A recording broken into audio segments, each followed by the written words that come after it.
You fucking bitch. Oh my god!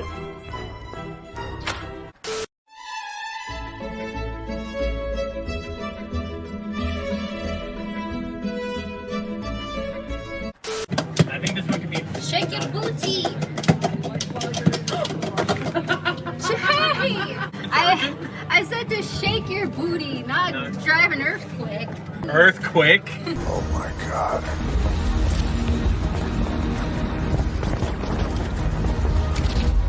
Pancake. I'm Goku. Oh my gosh. Your feet. What the freak? You 5'11", 200, meaning you fat. You 200 pounds and doughy. What them boys talking about? What y'all talking about? What boy? What them boys talking about? Hold up. What them boys talking about? Like this is an honest angle, right? No flexing, no nothing. Honest angle, right? What you talking about? What boy? What them boys talking about? Welcome to Tuesday night's main event. Ripple, what the fuck?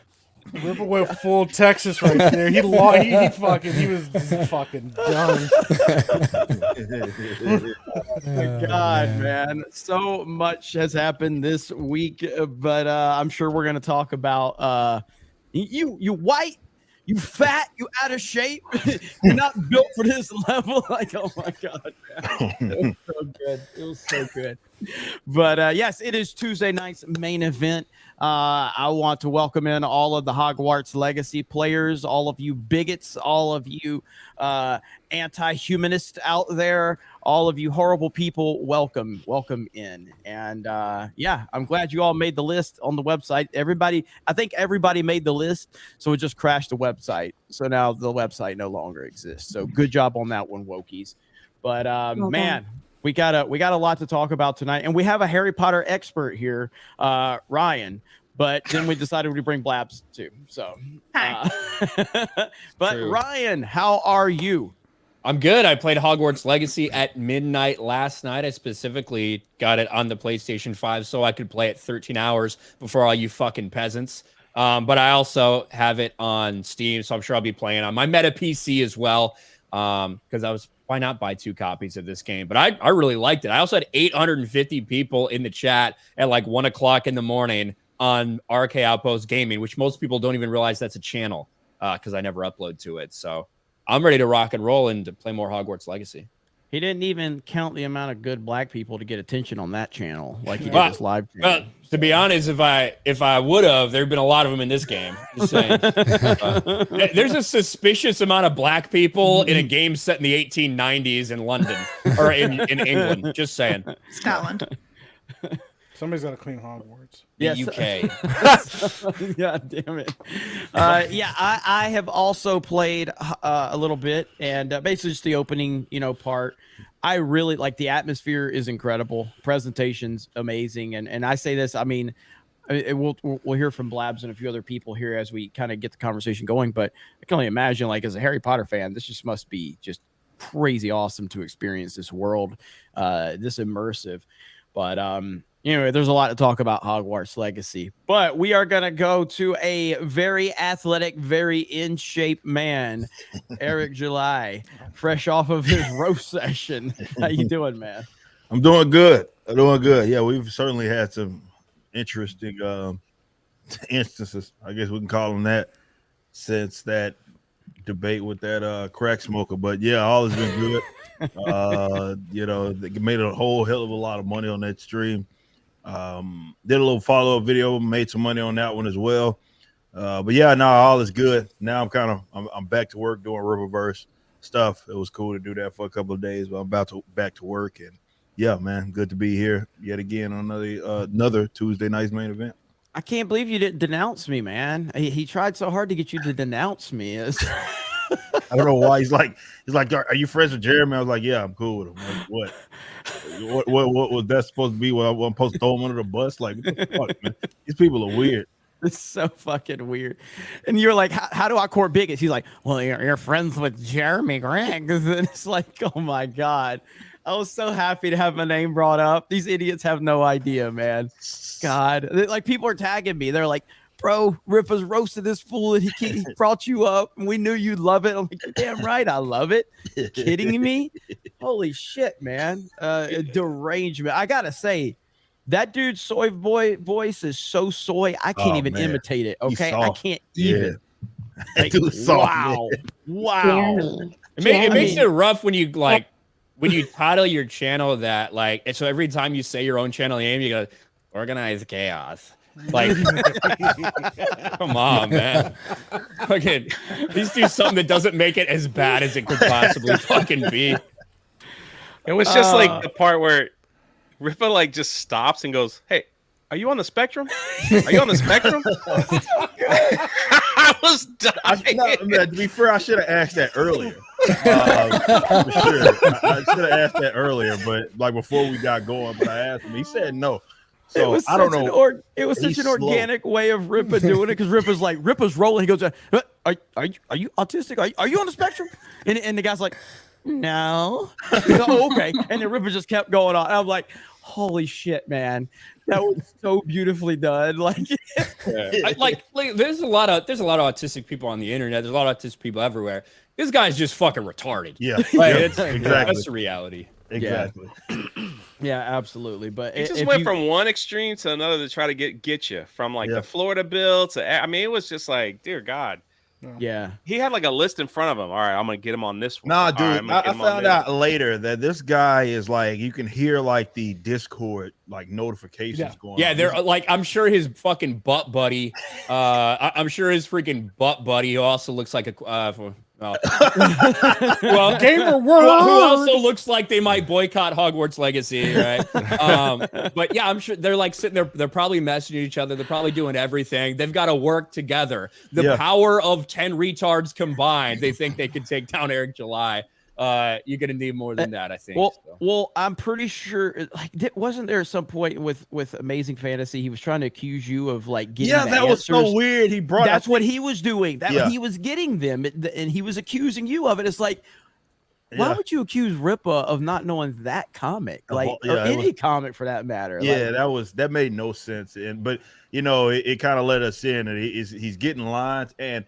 You know, he's getting lines from the guy who says Eric July's never read any comic books. Yeah, exactly. So imagine, and that's the thing, like, because that guy, the other guy, he won't debate me. Like, he's too much of a fucking bitch. Yeah, it's like a proxy, right? And he should feel bad because you know your retarded friend is sending you to embarrass yourself. You know what I mean? Instead of doing it himself. So you don't want to look extra stupid here as you try to read Wikipedia, and he's trying to Google shit real fast, and he's getting random lines. Like that bit in my follow-up video, we talked about that. Like that little bit where he denies saying a word that he said 10 seconds like ago with the whole trigger thing. That was amazing. I don't know if I've ever seen it. It's one thing if it was like 6 months, I don't recall. Like he had just said it. It was 10 seconds. And he was like, I'd never said that. I never used that word. I was like, I know I'm not tripping. I asked the chat. I'm like, am I tripping? Like, did he not just say that? Of course he did. It was entertaining as hell. I mean, if you guys haven't seen it, I highly recommend going over to Ripper's channel. It's about a 5-hour stream? Yeah, it was about a 5-hour stream. Yeah, about three of it is the back and forth, and the other 2 hours just me roasting his ass. So. Yeah, when he got done too, he called his buddies immediately. He sounded like he was gonna cry, and they were like, "Hey man, you did a good job. You did good, man. It's okay. Yeah, man, you did a good job, man." He rage quit, right? Yeah, he rage quit out of it. So greatest moment of that dude's life. Talk to Ripper. Greatest moment of his life. But what's up, Epic Mike? Another angry white male, apparently. Hey, buddy, how you doing? Well, I mean, Rippa's been accused because they've heard me and Rippa going at each other on streams, and they're like, he doesn't even like light-skinned black people either. And I was like, oh, come on, man. Oh my God. My favorite part of that stream was when he goes, you better watch how you telling black people they don't like themselves and they hate themselves because, like, you ain't got to worry about me. Other people might run up on you. He goes, is that a threat? And he goes, yeah. And Rippa goes, I know you can't whoop my ass, so I ain't worried about it. I'm talking about other people because you ain't athletic enough to back up none of that. Wait, hold on. He said you don't have to worry about me coming to beat your ass if you like talk bad about other black people, but other people. Is he saying that black people are going to come after you, Ripple, because they're more violent? Is that what he was trying to say? Ripple was saying that. I was explaining to him. I was sense. like, I was explaining to him, like, you know, you can't just go around saying like fucked up shit. And really, it applies to anybody, right? Just saying fucked up foul shit like that to people because they might push your shit in. And when I said that, he was like, all right, is that a threat? And I was like, no, you can't whoop my ass. So that's not the discussion there. Like, no, you know, that's out the way. We got that long out the way. Not talking about me. You know what I mean? I'm just saying any other person, because you know these guys probably aren't even accustomed to actually having those types of conversations like to other people. Like, that's why I respect Jeremy so much, because he's like me. He's like, I'm at an event, you at an event, let's go talk about it. You know what I mean? Type shit. Yeah. These guys ain't like that. You know what I'm saying? Like they keep that shit contained on the internet. And I'm like, dude, any odd event that you are at a con or something, like, I would recommend not acting like that, because if it's not me, if it's just some regular person, they might knock your fucking teeth out. Yep. No, I mean, I have not. It was so fun going to Star Wars Celebration and confronting all these fucking soy boys. And you know, and again, this is a person, again, I haven't even talked to him really since, but Star Wars Only is the only one that was like man enough to actually like talk to me and hash it out like men. And me and Star Wars Only had a lot of back and forth. He was cool though. He was cool as fuck. We talked, we hung out a bit, bullshitted, put our differences aside. The rest of them were bitches. You know, but I would love to do that again at another Star Wars Celebration at some point. You just Star Wars explained. Why don't you go to the one in London to go to the drag show? Yeah. I don't think I'll be doing that.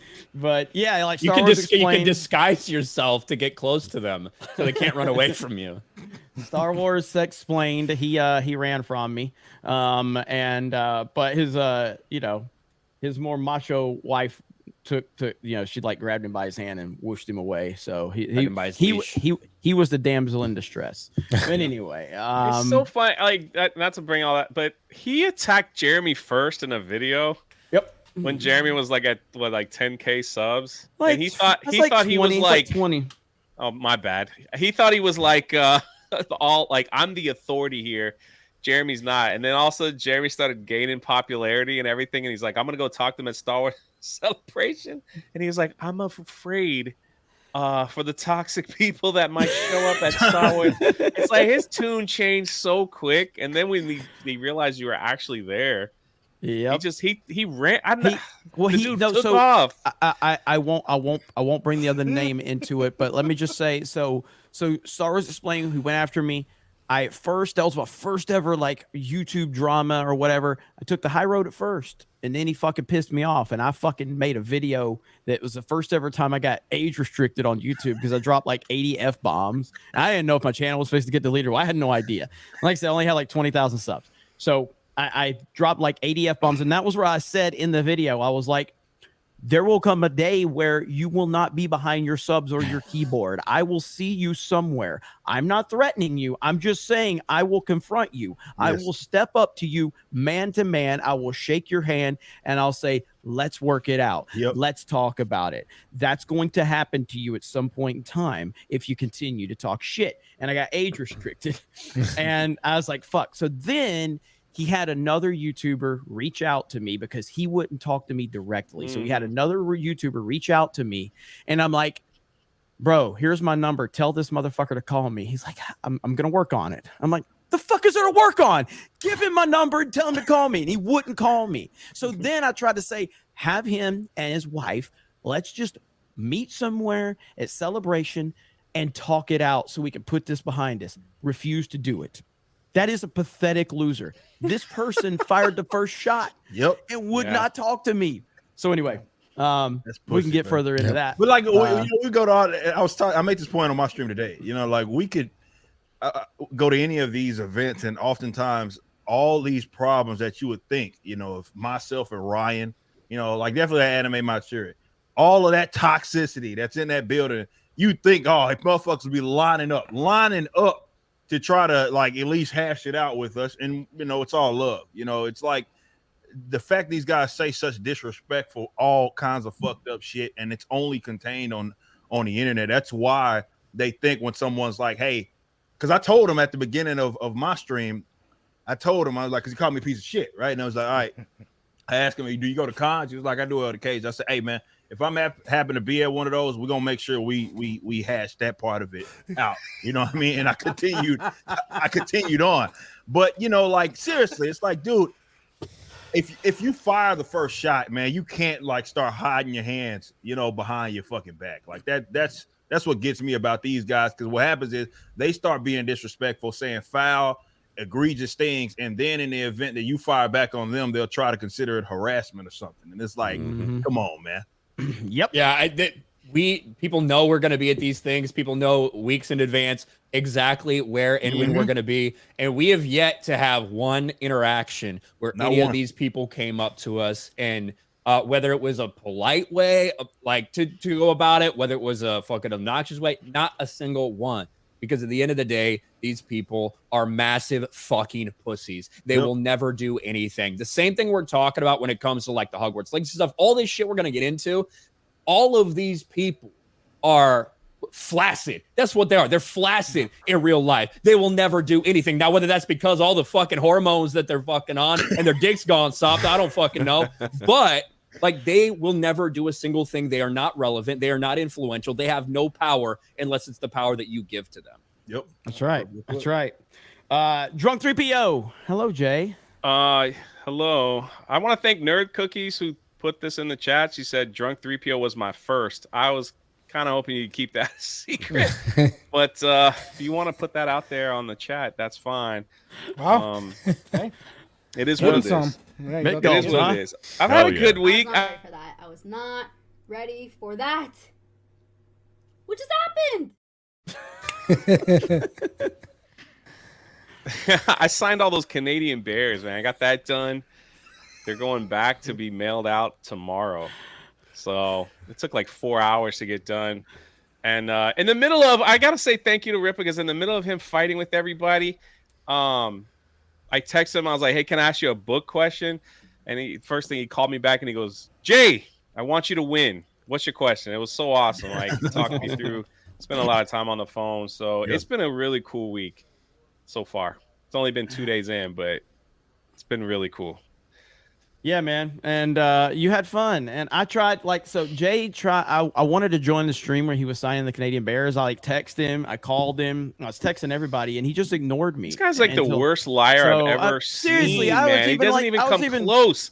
It's not. I messaged him over and over. I was like, you want to hop on? He's like, proof? Do you have proof?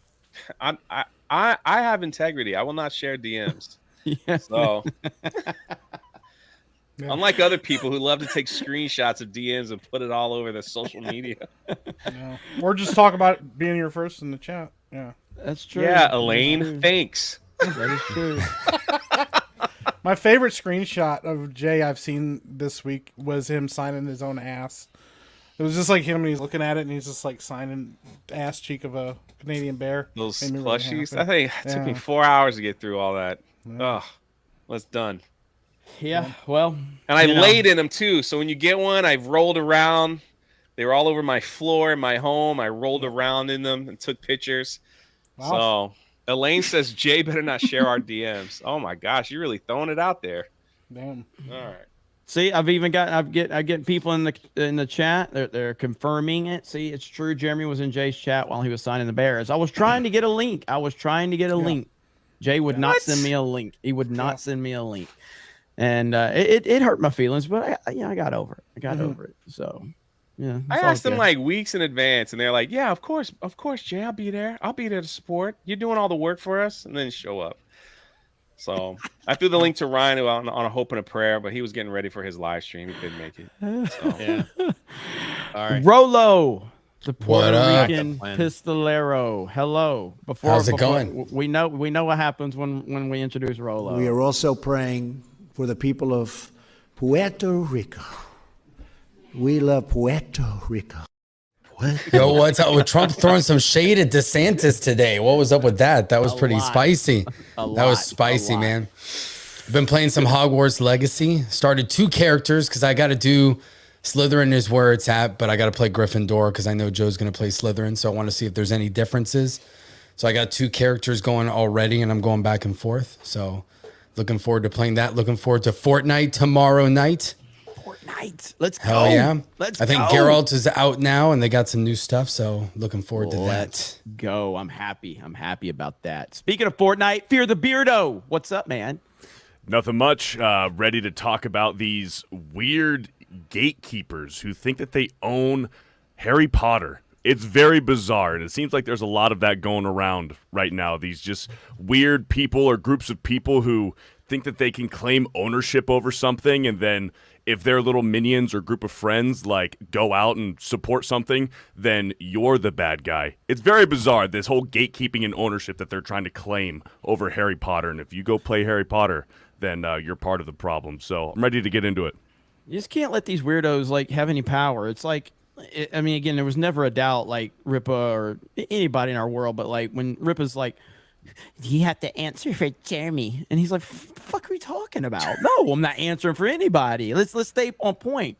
If someone on the left would have been like, "Oh, I am so sorry for my friend, and we're going to reach out to him and see if we can offer, an inner circle of friends so we can help them and their opinions." And no, and that's just a nonsense that we got to stop. So. You shouldn't have to answer. This goes across all fucking aspects of everything. You shouldn't have to answer for every bad take, or even if it's not a bad take, a take that isn't the same as yours or as somebody else's that you've ever interacted with in the history of the fucking internet. Like it's just not reality. And for anyone to demand that somebody do something like that, regardless, is fucking stupid. Yep. It's super gamer word. Super gamer word. We got My Nerdy Home. Hello, we are also live on Locals, so if you want to come and watch and check us out there, smaller chat, but that's okay. You can also drop some memes in there, so we are live on Locals. Come and join us, and I cannot wait for Jay to personally sign a little butt flap. I've seen him a few times, and I keep forgetting to ask him. Yeah. I never opened this up. I told him that was the last time I'm wearing that thing. So like that, the bear thing is done. After you get your plushie, it was a good run. It was a good run. I'll probably put it up on eBay or something. Say Gina Carano wore this. I think we should get a mannequin and put it on there and put it in the house. That'd be I'm terrifying. retired in this Canadian bear outfit. That's not a bad idea, actually. For the first time, I believe, on Tuesday night's main event, right, Unless Blabs? you count the audience in Orlando in October. I was just hiding in the background. But this is my first time actually on panel. I can speak now. I don't have a word limit. That's I think. right. That's right. Blabbering Collector, our resident Harry Potter expert. Hello, Blabs. Hi, I'm a bigot in my Harry Potter pajamas. I'm happy to be here. That's the intro, everyone. Bigot in the Harry Potter pajamas. Yep. But let's start out. Harry Potter, Hogwarts Legacy. It is here. It has released to, I would say, relatively good positive reviews, and that's just from the shills and from the actual fans. Fans have actually given it good reviews too, along with the shill sites. But I want to get Blab's opinion on the game as a Harry Potter aficionado.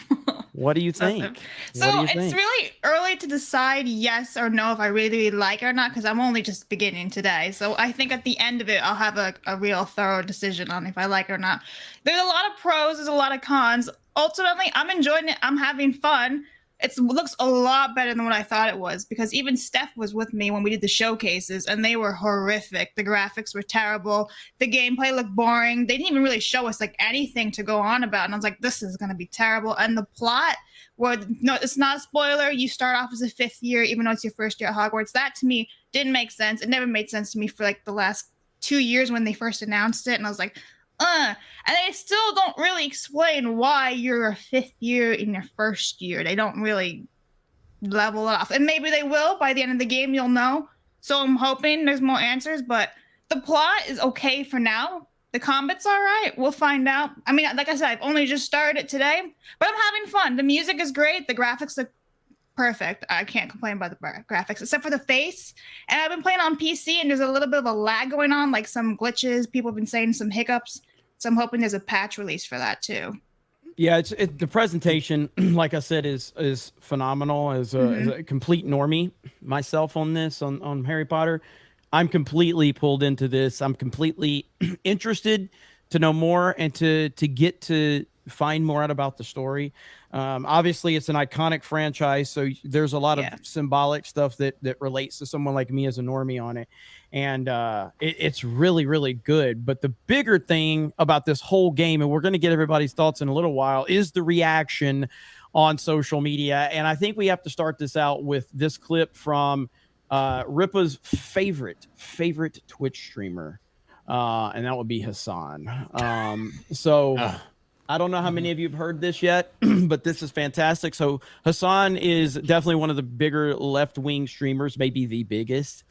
This right here, I mean, I don't like the term mask off because it's kind of been so overused, but this is, I don't know if this is even a mask off. I mean, I guess it is. Yeah, but his son is too stupid to even like know how to put the mask on. He's like actually one of the dumbest people out there. He doesn't even know what he's saying. But this right here is very interesting. So let's listen to what he has to say. The only reason why I'm not playing this game, and I know a bunch of other people are not playing this game, is because we know that it's not worth it to get fucking bullied endlessly and called transphobic endlessly in when we have massive queer communities and audiences. That's it. Everybody knows, everybody fucking knows how much leftist motherfuckers love the chirp on the internet. They got no power. All they do is chirp, chirp, chirp. And that's precisely why so many fucking people that would otherwise like play it, maybe even raise money for, charities or whatever. They're not doing it. I knew that this was going to happen. That's why I wanted to set it up ahead of time. I got fucking yelled at endlessly and relentlessly on my alt account. Like they were making it seem like I was already transphobic for even thinking about this. And now that is glorious. I got yelled at. That is glorious. And that's what makes him pussy. Like for him, he's like, I was considering doing it, but he doesn't want to do it because he's afraid of the backlash. Like that's pussy. Like straight up. Like that's just that's just pussy. And I made this point in my video today in how like if all of us play it, nobody gives a shit, right? Because we've cultivated an audience and we've been authentic with ourselves that none of that type of shit matters. But these leftists, which is essentially every fucking Twitch streamer that is like known, like they've put themselves in a position to where their own audience is subject to turn on them. And this is why they're fucking all miserable people. Like when you hear like these motherfuckers be streaming, like you look at like Ryan, for example, who's a goddamn workhorse. He'll record 8 fucking videos in a day for one goddamn channel, you know what I mean? Then turn around and do 2 streams after that. These motherfuckers stream like 2 hours a day, and they're through the week, like for like 5 days, and then they're like, oh, I need a break, and they take breaks for fucking months. You know why they have to do that? It's because they're miserable, right? It's hard to put up a facade, and you have to be someone you're not, or putting that energy out or in to have to be who the audience wants you to be, right? That is a miserable existence, but that kind of fits the bill for virtually all of these motherfuckers, which is why, that was my take on it. I was like, this is the kind of the beast that a lot of them created, right? So now you too chicken shit to even play a fucking game because you're scared of what your audience is going to do with you. That's fucking as pussy as all get out, but that's what you get for getting that audience. Yeah, it really is. I mean, because you can hear it when this thing starts. Like you can hear the disappointment in his voice. He wants to play the game and he can't. Listen. The only reason why I'm not playing this game, and I know a bunch of other people. You can tell this dude wants to play it so bad. Now, did you see the reaction that XQC had? It was pretty much the exact opposite reaction. Yeah, he called them libtards, which was interesting. Yeah. This is good. This is good. And this is XQC. He's probably the second or third biggest Twitch streamer in the world. And I think he had probably 150,000 people watching him play today. That ought to give Professor Fig some People are breathing. going to hate me for this taken, okay? It's natural taken. People fund, all sorts and types of evil with their daily purchases across the board in even way worse ways than you could even imagine. Okay, and then you're trying to make everybody feel bad for fucking purchasing a video game. Bro, you need to fucking suck my balls, bitch. Fucking lick that Andy. What the fuck is this shit? Great. Go back a little bit because the libtard part, because we were laughing. Lick my balls, you fucking libtard Andes. Bro, you need to fucking suck my balls, bitch. Fucking libtard Andes. Looks like this little fucking house elves react to what I just said. That is so rare for a Twitch streamer to do that. Like that reminds me of he reminds me of PewDiePie in a lot of ways from Netflix. He's not like he's not going to be waving a Trump. He's not going to wave a Trump flag or anything like that. You know what I mean? But XQC is not a political activist, right? You know what I mean? He's not. That's not who he is. But like all of this screeching, all this fucking moaning, and guess what's happened? Hogwarts Legacy breaks Twitch record with 1.3 million viewers. That is the highest concurrent viewership for a single player game in the history of Twitch. Now, of course, when you have some of the esports things, the big multiplayer stuff like League of Legends, that's still number one. Like Fortnite was up there at like over 2 million. Even like something like Overwatch at one point was like 1.6, 1.7. But in terms of a single player game, which if you guys have played those, you know that's just not as big of a draw as the other things are on Twitch, on that platform. 1.3 million people watching 12 hours after its release. It's crazy. The sweet and poetic part about all of that is that Twitch is literally the platform that the weirdos love the most. So to see it like basically break all records on there, you know that there are people crying out there wishing that Twitch would do something about it, but they're not going to do that. It's a cash cow. They don't give a shit. They will all take that bag to the bank and they'll throw their little disclaimer saying, oh, J.K. Rowling is a bigot and we're so, but the game is so good. And they'll take those ad dollars and all that stuff. They don't give a shit. It's brilliant. It's amazing. It's amazing.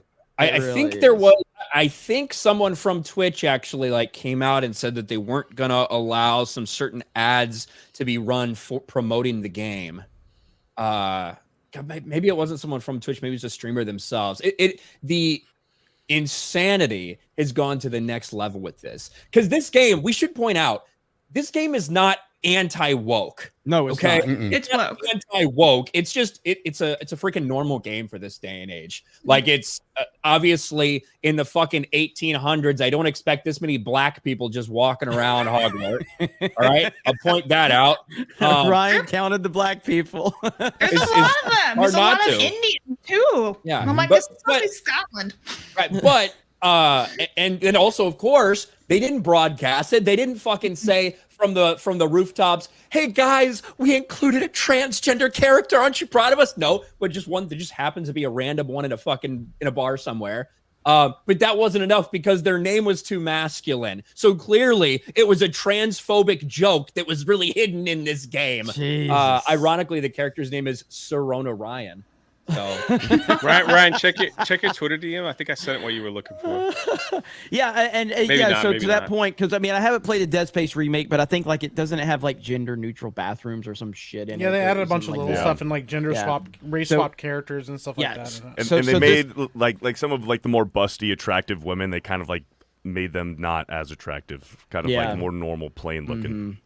And so that's not it's so I wouldn't call it, again, based on what I've heard and what I've seen, I wouldn't call Hogwarts Legacy woke necessarily, but I certainly wouldn't call it based. I would say Ryan kind of like it's a game you would expect in today's current climate. Yeah, caters to modern audiences. Yeah, it's just a normal game, but they're not sitting there. They're not sitting there and telling you to play this game because of its representation and diversity. They're telling you to play it because, in my mind, what I see from Hogwarts Legacy, they're telling you to play it because they feel like they've created a world that does a really good job, if you're a fan of Harry Potter, of making you feel like this is what it would be. And given an experience that a lot of people can connect with, that reminds a lot of people both of the books and of the movies. And that's their selling point on this game. They're not bragging about having a fucking trans character randomly in the game for 5 seconds like the Marvel Cinematic Universe does. They're not telling you that's the reason you have to see it. It's just a normal fucking game. Yeah, they also advertise it based on like the books, because a lot of things they've changed to the books. Like, for example, the Gryffindor common room is through a tunnel, just like in the book. So a lot of details they've made it so people actually feel like they're in the books, and I think that is a positive point to have too, because it's nice to have it. Because in the old EA games, they were like, they're great for what they were, but they weren't exactly accurate at all. So it's nice to have finally something, like Ryan said, to relate to and actually feel like you're back in Hogwarts and it's nostalgic to it. Now, who else has played it so far on the panel so far? So, Mike, what did you think? I'm not going to ask Jay. I actually really like it. I'm playing it on PC, and there's some weird like frame issues. Like I run into spots where the game will like crap out and stutter down to like 20 frames. But other than that, I mean, I love the music in it for sure. Like that's been like a huge highlight everybody's mentioned. I think the graphics are awesome. I thought the story was actually surprising.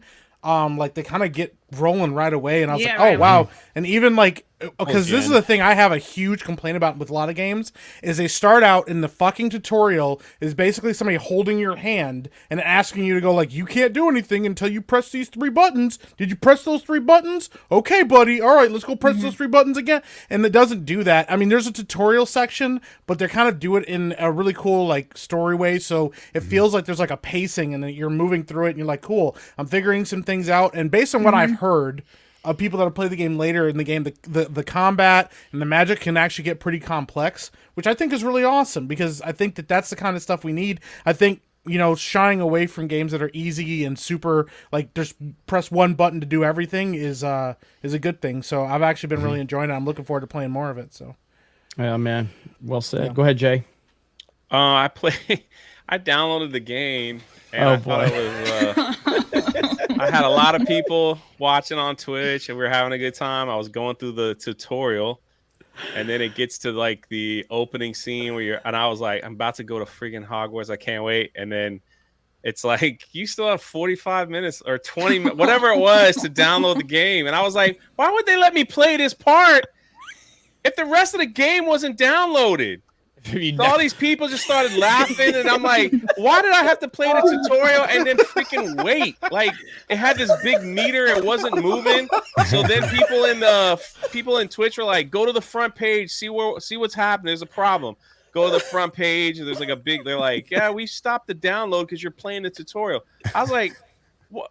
Well, then why did you let me play that at all? Like, you should have just, because here I'm streaming, and then I'm like, I'm sitting there like, I didn't know what to do, so I just went, I'll see you later, and I ended the stream. I didn't know what else to do. This is such a Jay thing, too. It wouldn't happen to anyone else but you. It's true. Ryan is disgusted right now. The way he fell back in his chair. It's like a super common thing nowadays for games that are like relatively decent size to have like an initial download that's like 10 or 12%, so you can play the intro and you can play a little bit of it.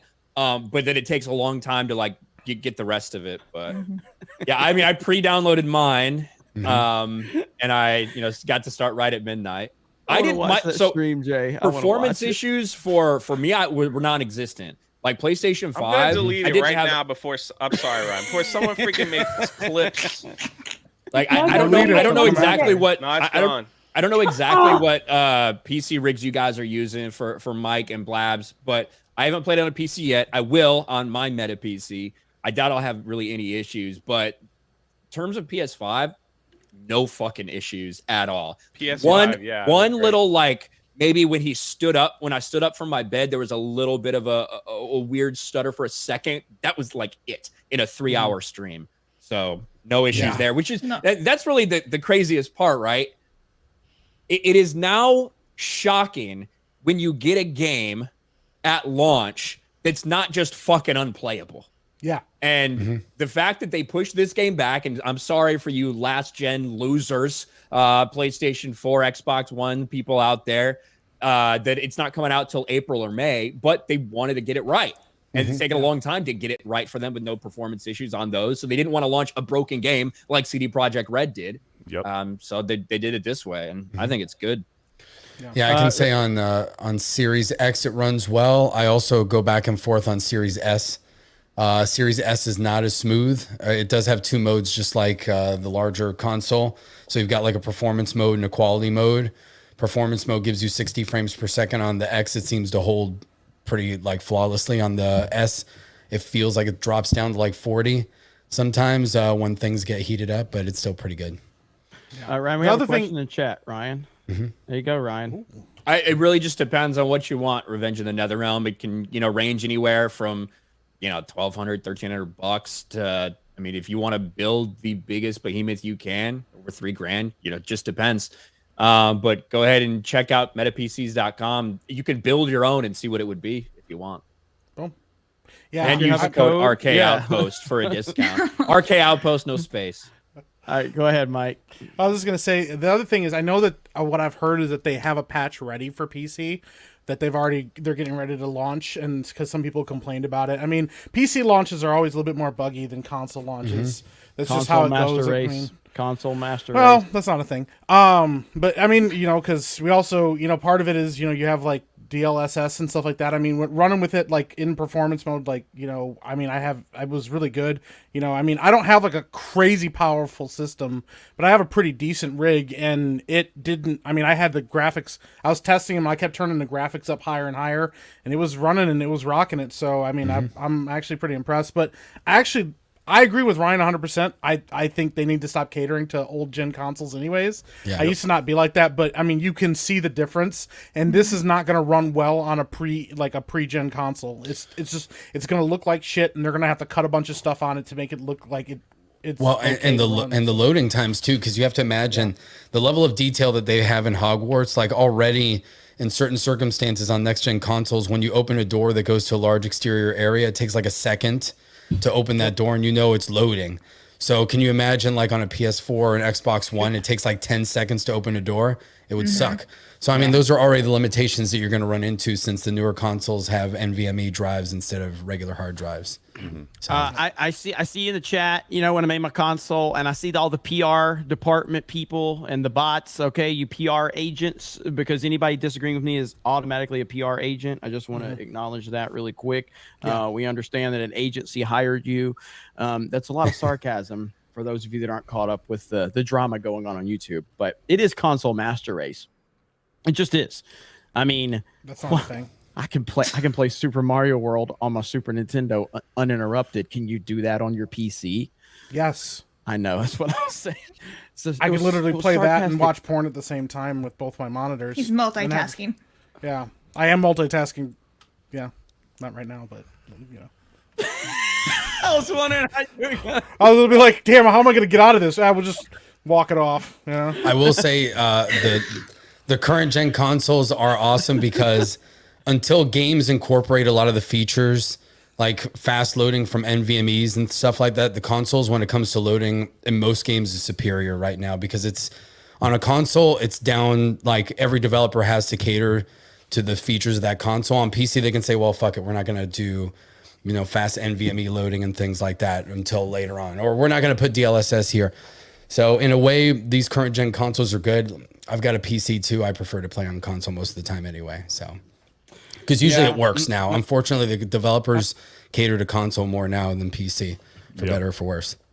Ripa, are you going to play this? I know you covered it on your channel, all the nonsense. I'm out. Like I've single playered out, man. I've played way too many single player games recently, and I need something competitive and more. Imagine playing Forspoken and not Hogwarts Legacy. Nah, I mean, it is what it is. Well, I mean, y'all play games to LARP. I don't. So that's the difference between myself and you guys. But yeah, you need to get your ass Please don't LARP shame me, okay? LARP playing some fucking child. Yeah, I'd rather play with some black bitch than some fucking random child swinging around. Some guess what? You can make your character black. Yeah. Oh yeah, I can see myself, Ryan. That's right. Dude, I came really close to having my character be black. And then once I decided I was stuck to white, I thought really hard about giving him cornrows. Oh jeez. Maybe that's for my maybe that'd be be. for my PC playthrough. Nah, Rippa's I'm at the point now where every time he has an opinion, this is the level he's at now. Not everybody's. No, I just don't like. I mean, look, I can handle single player games in like bursts, right? But like it's just when I was younger, those were the types of games that I could gravitate towards, but now it's more competitive stuff, online multiplayer games, like even if it's in the cooperative space, those are the games that I more so gravitate towards. So when I play like Cyberpunk or some shit, like that was the last like single player game that I played for a little bit, and then I moved to whatever the hell was God of War, whatever the hell else I moved to after that. I can only do it in bursts. It's really like if you're just playing like a bunch of single player games like that, I don't like that. But unfortunately, or fortunately, I mean, it's a good thing to be as busy as we are. But I just don't have fucking time to do that. You know what I mean? I played God of War Ragnarok for one stream. One stream. That's all that I played for it. And I just got so busy doing other shit. So, yeah, I'm excited. I'm really enjoying this one. So I probably won't pick up another one for 6 months. Yeah, what happens with me with the single player games is I hate streaming them because if it's a good game, like, you know, people don't like want to be Ragnarok, spoiled or whatever. Well, it's not even that. It's that I tend to want to play it like whenever I have any free time. I tend to want to play those games and I get really engrossed. I'm like, do I want to stream this right now? Because I just want to play it right now. Like, I don't want to sit here and wait for the setup. And then I may play for an hour. I may play for like 6. So it's almost like with single player games, it's tough for me to like commit to that time because it's like, well, I want to keep playing and I'm not going to stream for like 24 hours. So I'm mad at Rippa because he stopped playing Fortnite. Yeah. After he got the tanks taken out of the game. Yeah. You know? Play Apex or Call of Duty. Apex is pretty good. I actually, Yeah. Apex never got into Apex. I got nothing for Apex. Call of Duty, yes. Apex killed Titanfall. Fuck that game. They did, but I mean, that's all we got, man. That's all we got. No. They got There's my not even a G7. whole lot of decent multiplayer games like that are out there. So I'm waiting for the next one. I know this Fallen Dynasty comes out, I think, next month. And I know it has some multiplayer aspects to it. So we'll see how that goes. Well, and they were working on a Titanfall Legends single player campaign game that got canned. Yeah, Ripple, what was that? That was depressing. That news. What was that game that you got really into? Like, I don't know, 6 or 8 months ago or something that had like no player base. Was it Avengers? No. It was, Babylon Falling? A long time ago. Babylon Falling? Or Yes, Babylon. Babylon Fall, yeah. Oh, that's what it was. Yeah, he was playing the hell out of that for a minute. Yeah, it was online cooperative, you know. So me, Rady, who else was playing with us? Yeah, Napa, I think, was playing with us. I tried to. He told me we had a light blast. skin, so. Yeah. Oh, no, that wasn't what happened. I was like, "Hey man, can I play with you?" He's like, "Nah, So man." the next game, the next game that Rip is going to stream is Back for Blood because he plays games that are dead. Apparently, He does play that. Long actually. he's going looks to do pretty dope, Halo Infinite and Back for Blood. That's what he's going to stream. Both of those games, yeah, they were all right. Like I play games for gameplay. Like a lot of people play games to LARP, so they're so into like story and dialogue. I could be honest, give a flying asshole about that. Like that is just not what I'm into. That's not why I play video Flying games. asshole? I don't play. Yeah, flying Is that assholes. what he just said? That's what I just said. Flying assholes. Carry on. About that type of stuff. I play games for gameplay, so I don't give a shit if.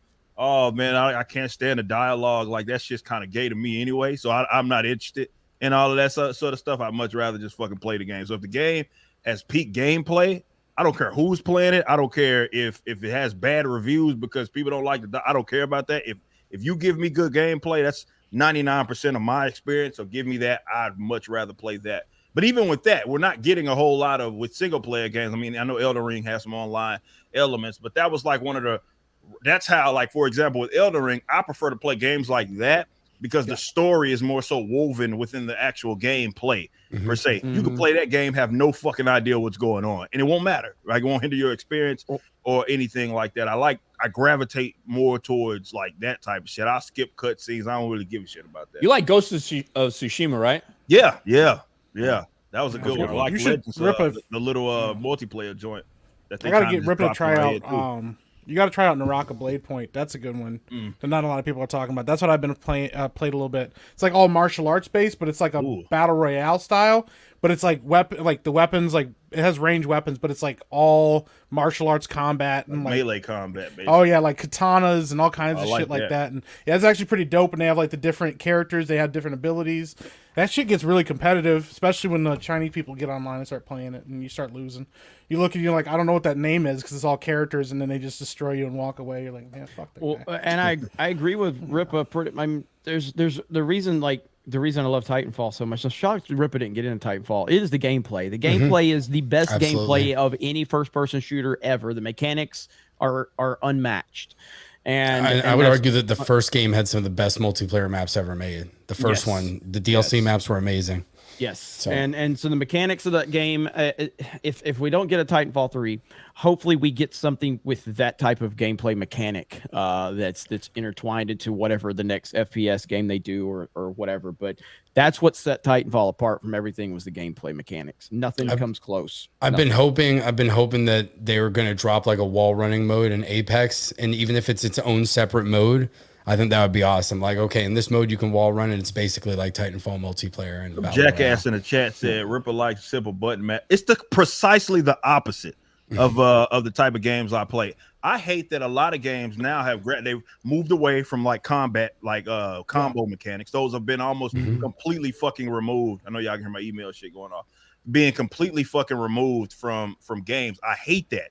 You know what I mean? Because really what we're getting right now is mundane experiences that are trying to cater to the largest demographic, right? That's what's set Elden Ring away from so many different games, because everybody's wanting to play these games that are easy to pick up, you know. They want to play a movie. Yeah, they want an interactive movie type of fucking games, and I despise those. Now, I more so care about, like, is the gameplay solid, and can I get a lot of, let's say, hours out of it that aren't being hid in cutscenes and other dumb shit that I don't want to do.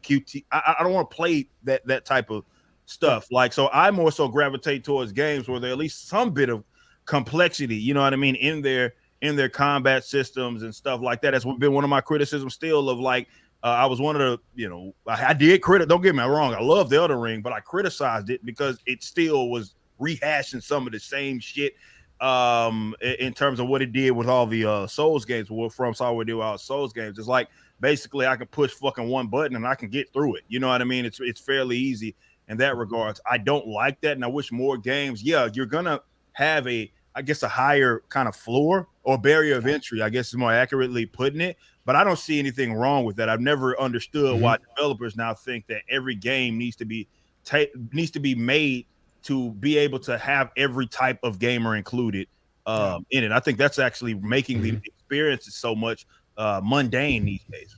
Yeah. Well, that's what killed Titanfall partially, besides launching it in between two of the biggest first-person shooter franchises around, which is like EA's stupid decision. EA.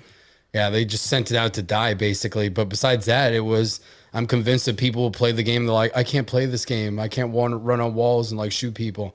And that's why people stop playing. There's too much of a learning curve for it. So that's why. And it's sad. Yep.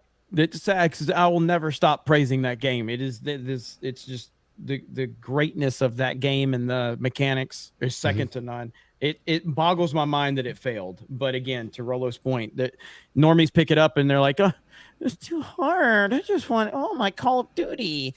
And you take the original Infinity Ward guys, the guys that actually made the best Call of Duty games ever. Yeah. And they make like, well, we're gonna take this to the next level, and you're like, this is a masterpiece, and everybody's like, no, I don't like it.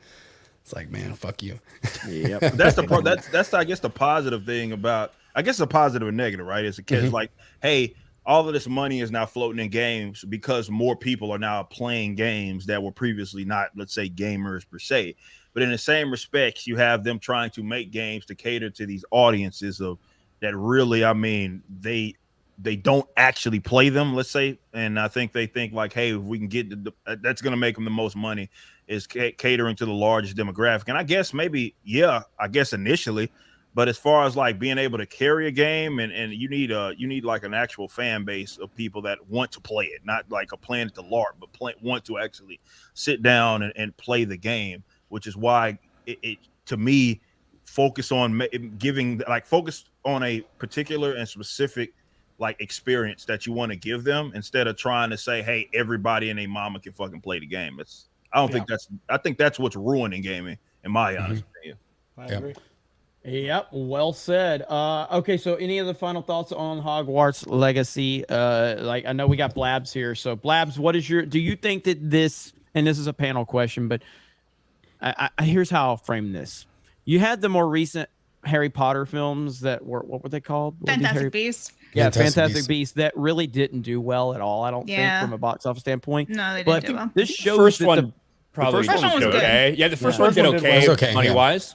Yeah, the second one didn't, right? The second one was, and the third one just lost didn't money recover because of the whole Johnny Depp, J.K. Rowling, everything. There was nothing. And the good fucking PR. franchise kind of sucked. So So it just shows you that the power of the Harry Potter brand is still as strong as ever, as long as you do something right with if you're giving people something that they're actually interested in. So don't make the main character a fucking Hufflepuff, and you're probably good to go. Oh man, that's really the fucking problem.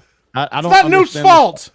All I know is no, Newt is a bitch. All right, Newt is just like a fucking like autistic weirdo Hufflepuff. Dude. That was the point. Until Ryan was like, "Oh, he's that was the autistic." I'm fucking like, point of the character. Yes, I know. You know what it is? It's like, look, even someone who's a weird outcast who doesn't have good social skills, even they can be the hero. Guess what? And guess what? The entire point. Shut the fuck up for a second. The entire point of Harry Potter itself is anyone can be the hero. Like that's the entire fucking thing, and it was just I'm a Hugglepuff. Yeah, Newt doesn't even get to And be the a movie that hero. focused on that fucking character was the one that made the most money, Ryan. Okay? The more they stopped focusing on Newt and focusing on other fucking shit going on in the Wizarding world, they lost more fucking money. So obviously people like Newt and wanted to keep watching it. Hey, no, just like we see the excitement for fucking Star Wars is back. Oh, Harry Potter's back, guys. It's the first one. And people tried to justify it was good. Fantastic Beasts was not a good movie. That's the bottom line.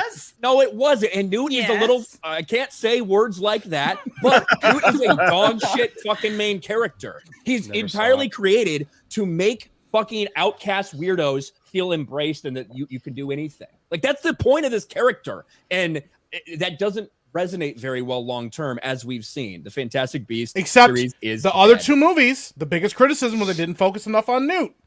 He's not even the main character in those movies. Nobody fucking wanted him anymore. That's what you can say, but his movie, where he's the focus of it, made the most money. Yeah, the first one in a franchise made the most money, and then people realized the franchise is dog shit. I agree. No, they stopped focusing on him. That's the main criticism of those other two movies, is that he's not the focal point of those movies, that they got too much into the politics of everything else. That is a huge criticism of those other two movies. He's barely also they strayed from the whole Fantastic Beasts aspect. Yes, it had nothing to do with Beasts. Yeah. No, you know what the real problem with the series is that there's no it's real just plot. it's just randomly throughout Europe. Like there's no real connecting tissue. They just wanted to do cool shit in the wizarding world. Yep. And that's why you'll see with Hogwarts Legacy, the idea of Hogwarts, of going to school, of this entire world that's focal point is built on that. I think is why people are excited for this. Not just randomly walking around London or New York or fucking France or wherever. So why does Ryan hate Hufflepuffs? Because I keep calling Hufflepuffs gay just because of Ryan. So I was waiting for Ryan to ask me if I was on the Hufflepuff. spectrum. So No, I guarantee you, there ain't a wizard that went gay that wasn't in Hufflepuff, all right? I'll paraphrase from Hagrid. I don't know what that really means, but it's still funny. I don't know either.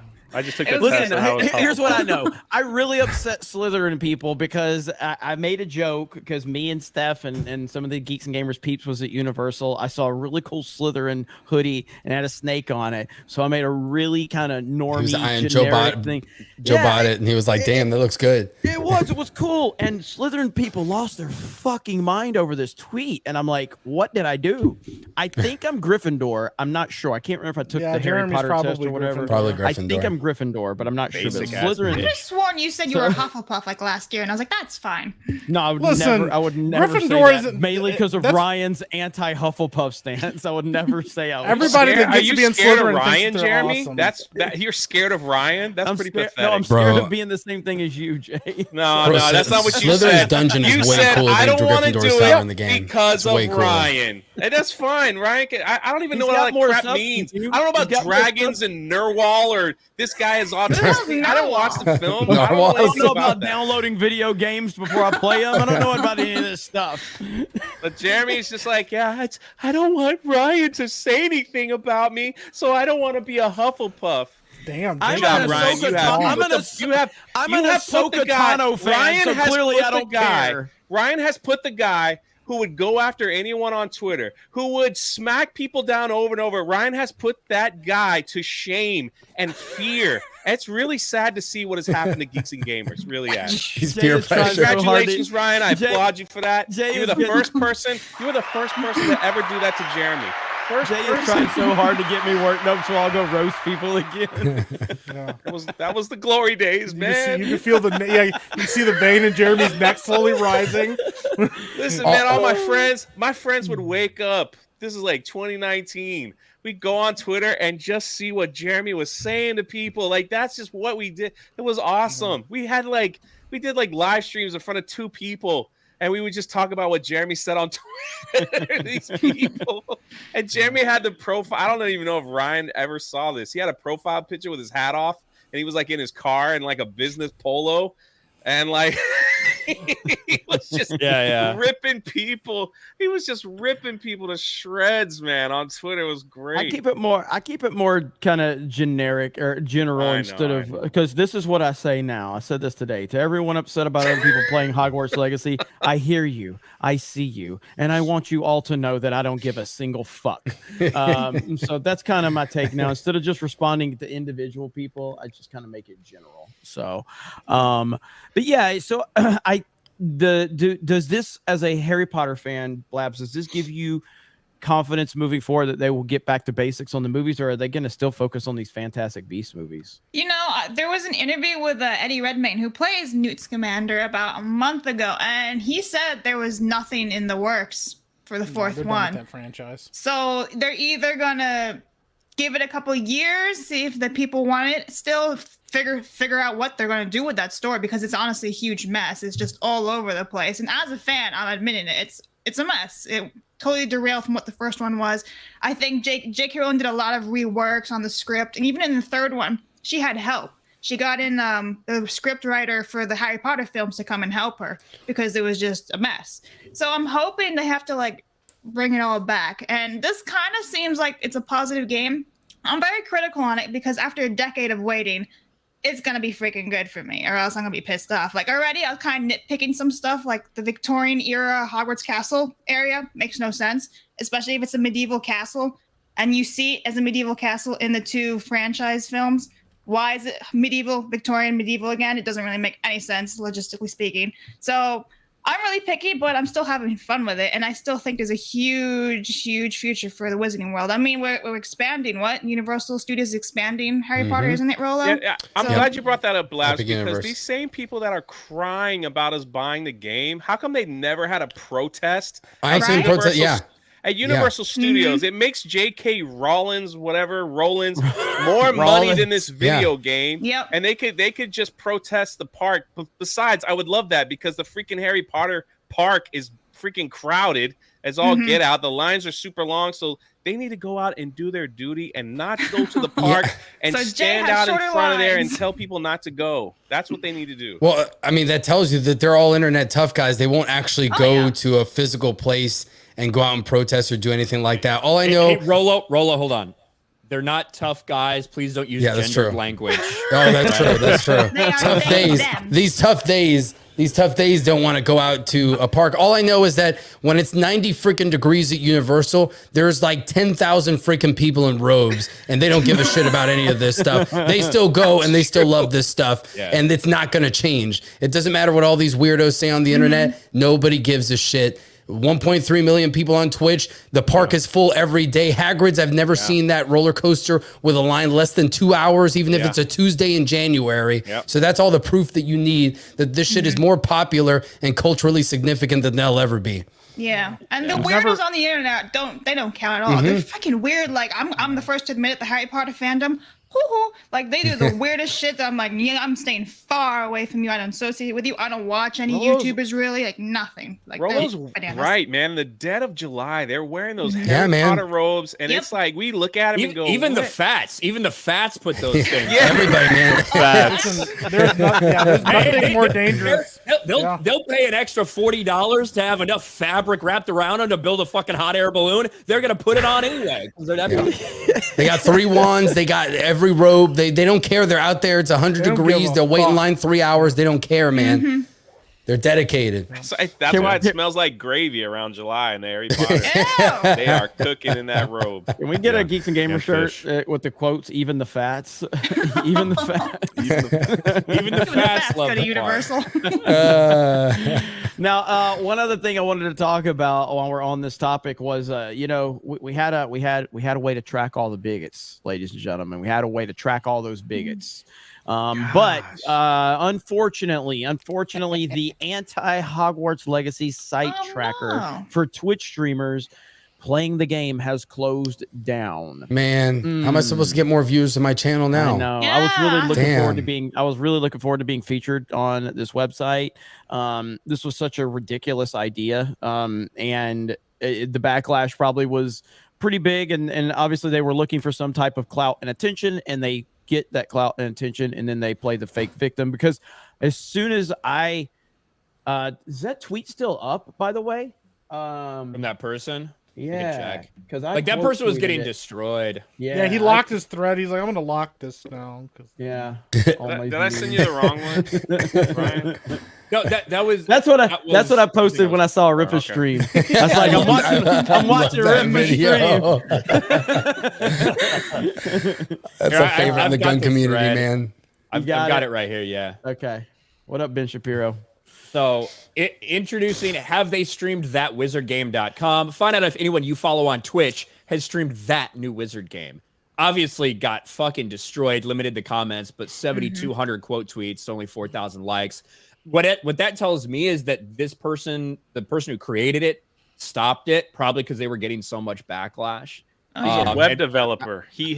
I was able to get my my meme in there before they shut down comments. There it is. So so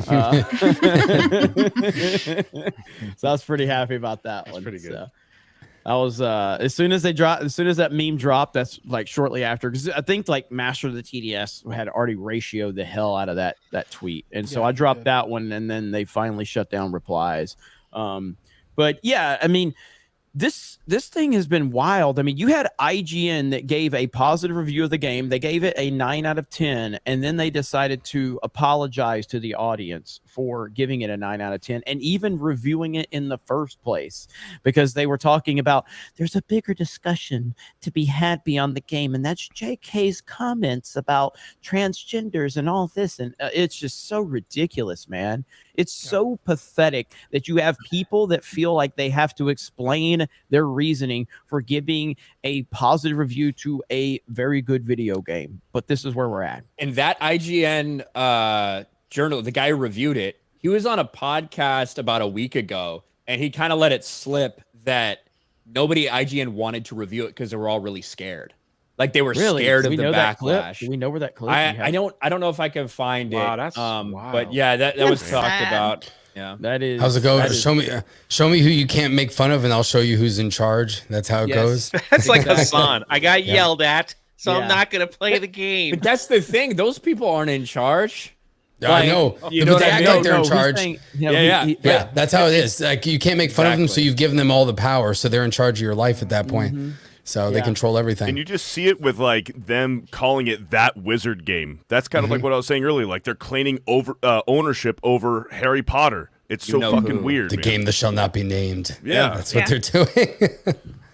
It just makes me laugh when IGN says human rights, and then they go and say J.K. Rowling is against it when she's done so many donations and charities. And you can be totally against her, whatever. You don't like her as a person. She's flawed, yeah. But you can't deny the fact that she's done so much, like from children to adults, like all over the world. She lost her billionaire status for a while because she donated so much money to people in need. Like, come on, but was IGN, it to fucking trans people? It was to biological women, Blabs. It was to biological women. It might as well have been white people at that point. I'm no, the little It's Yeah. never enough for these people because, like, look at all the things that they did do to help appease these people with the non-genders and the transgender bartender and everything. It's just like it's never enough. Never has, never will be enough, and this is why you should just never, ever, ever give them anything. It's the literal definition of give an inch, they take a mile every single time. Like it's there's always someone else to be more victimized, and this is another lesson in that where you put a trans bartender in the game, and why was that done? Ask yourself a question. Why was that done? Anybody with a working brain and the slightest bit of common sense, why was that done to pander? That was done to pander, and guess what? They're still mad, and they still don't matter. They've never mattered, and that's when you got 1.3 million people playing this game on Twitch right now. It's why it's the #1 selling game on every platform. In some cases, it's the #1 and the #2 selling games. I think it's #1, 2, and 3 on Xbox because of the deluxe editions. Like these freaks, these activists don't matter. And to be clear, when I say these freaks don't matter, I just mean people that have decided that they have to try to control what other people do. These are the people that they think, just Rippa was talking about it with that fucking white liberal loser on his stream the other day about why do you think you can tell black people how to think and how they should believe in what they believe? Why do you think you can tell people that, you know, are gay that they have to believe this? Because that's how these leftists think. That's how their minds work. And it's disgusting. It's twisted. And, you know, if you really want to see some real racism, go follow the Rippa Goalpost account and they will show you all the real racists out there. Because there's a lot of white leftists that really hate Rippa simply because he's a black dude succeeding. That is just a fact right there. Like these people that are seriously making these disclaimers are fucking losers too. Like, you know, if you have to feel like, well, I gotta just qualify your opinion by saying that I stand with trans people or whatever it is, or you stand against bigotry, like that shit is so fucking such for losers. But you know, again, they feel like they have to do that because that's a mob.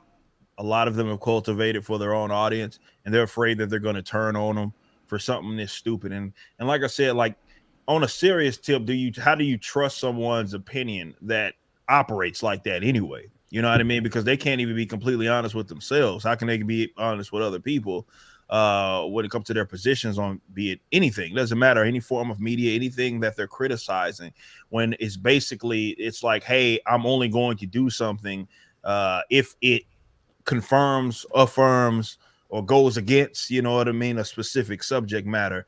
And they can't be objective about anything because, well, again, they got to try to qualify everything. So look, man, that's just not a way to live. Don't be like that. You shouldn't feel like you have to, if you are creative in a space, feel like you have to like answer to these fucking weirdos. Like, look, man, these weirdos get mad at me like every other fucking day. Nothing happens. Like nothing happens to us when they try to do their hate campaigns. Everybody pretty much on this panel, definitely between me, Ryan, and Jeremy, has like, you know, a week where, you know, you got a bunch of slack from a bunch of fucking weirdos with pronouns in their fucking bios and rainbow flags, and then it goes away because they don't Ukraine flag and the Ukraine flag and the Ukraine flag. Yeah, and I mean, probably a couple of black fists in there, BLM, all that type of shit. Yeah, they love me.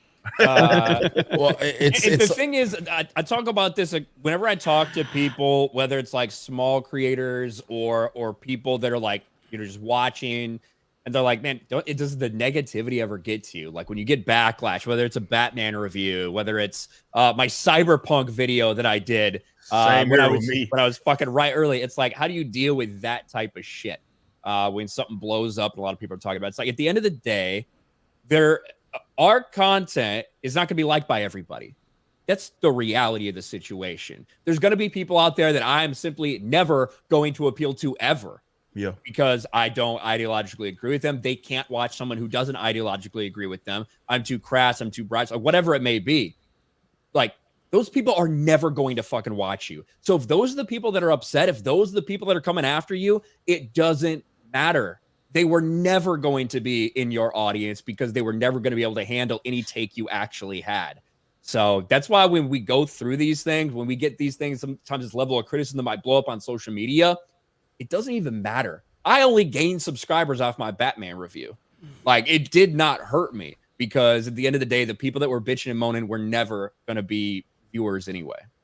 Yep.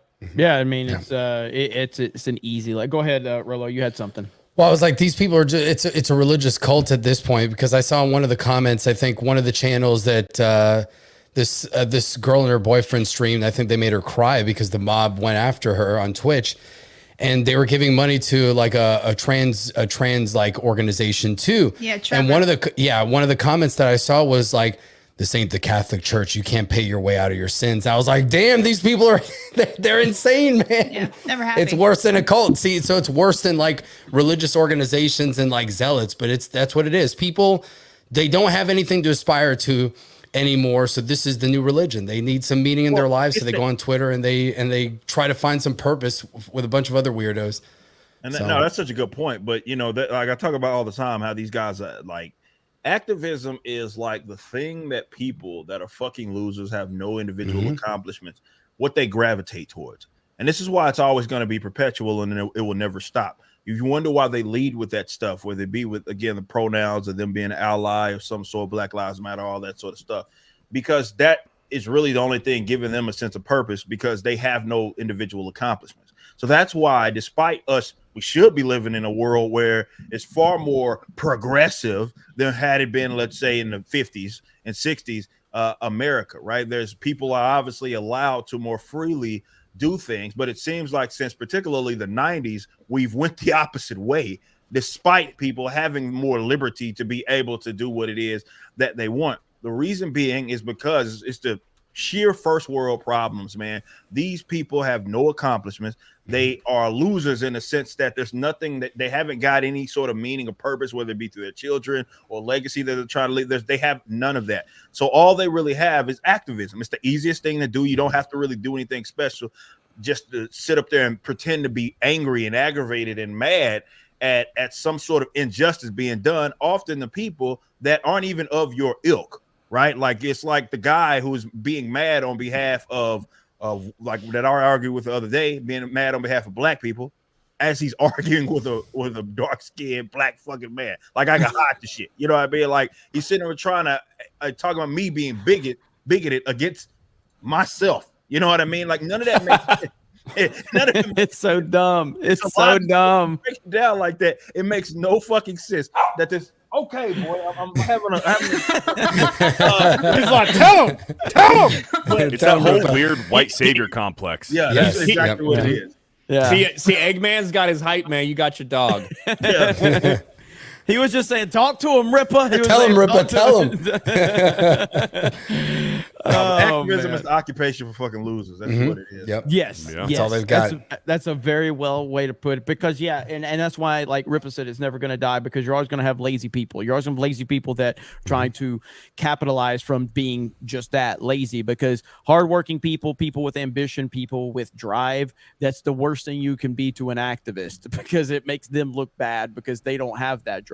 And that's why they continue to push those narratives forward. So, but yeah, to kind of put a cap on the Hogwarts Legacy thing, I think this is going to be something that is going to carry for, probably the next couple, maybe week, it's going to have some good momentum, and then we're going to have to see how the game actually does kind of stand over the next few weeks. And if the game turns out to be really, really good, and people are really pulled into it, say like an Elden Ring, then it's going to be something that we're going to discuss for a while. Because I mean, Elden Ring was just phenomenal. You know what I mean? And it held people's attention for so long. Go ahead. Here's a question I have for you guys that played a little bit, and the audience too. Do you think it could possibly? Now I know the Spider-Man games are pretty good. Could it be one of the best licensed games ever made? Potentially, no. It's or tough. one of the It's one of the better ones. It's I think it's a little early. I think the Spider-Man PS4, I think is really fucking good. Yeah. We'll see. But I don't know enough yet. But so far the quality is up there. If at the least. shelf life is from a craftsman perspective. Also, if like the shelf life is long and it makes a lot of fucking money, which clearly it looks like it already is just based off of day one sales, if they do some fan service and listen to some of the fans that did enjoy this game but want a little bit more, and they do include that Quidditch DLC, some type of Quidditch playability later on, that's just going to make this game like over the top. I think that has to be a separate thing. I've talked about this a lot. Like, I get people being upset that it's not in the game.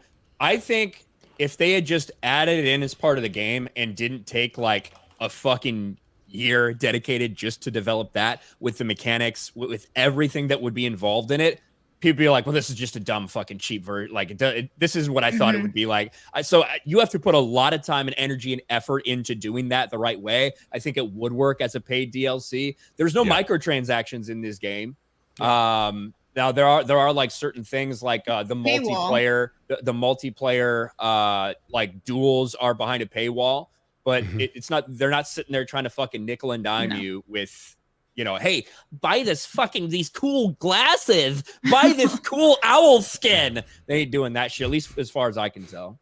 I mean, I want like a Quidditch World Cup game. That'd be sweet because they did one way back in the day with EA, and that was really good. I mean, it would basically be like a FIFA on air, a full league, thing, and but like 10 times better. Ripple played if it's FIFA in the air. Ripple would be all that shit. I'd be better than everybody. I'd be better than everybody automatically, even though I don't. Expelliarmus, bitch. He'll like smack people with a beater's bat.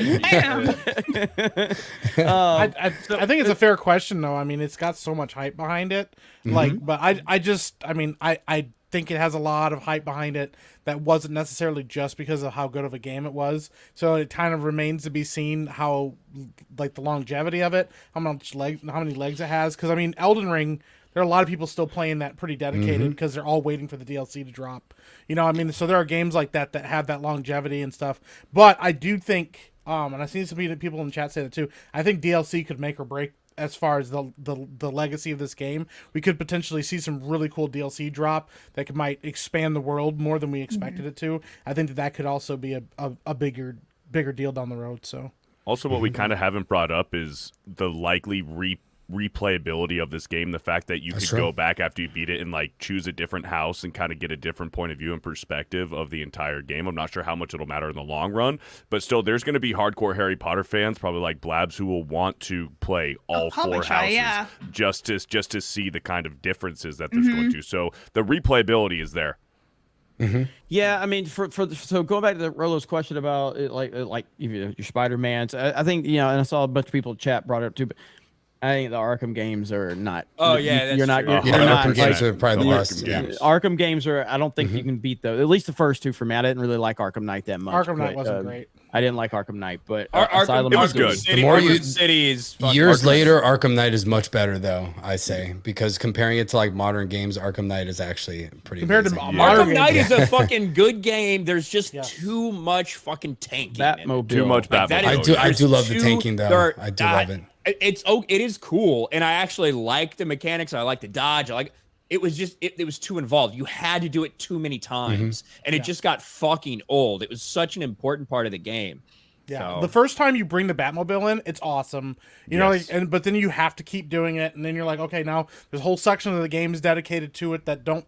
It just got tedious after a while. And that was my biggest issue because I remember going back and trying to beat it 100% and was like, oh god, there's so many more tank and sections. The Riddler trophies too.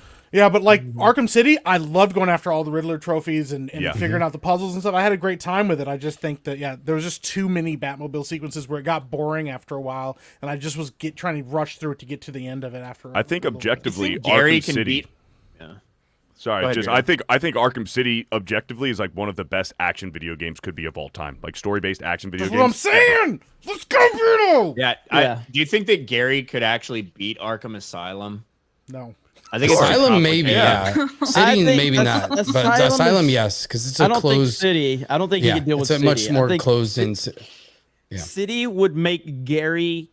It would make Gary act like he did when that T. Louis Part 2 super chat came in. He would just be so confused when he thought Last of Us Part 2 and he called it T. Louis Part 2.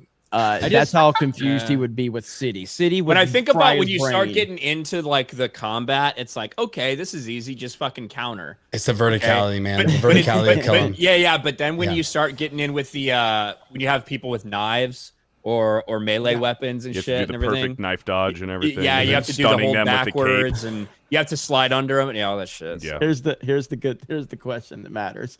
How many A doors lot, are dude. there? There's a lot. There's a lot of doors. Yeah, there's a lot of doors.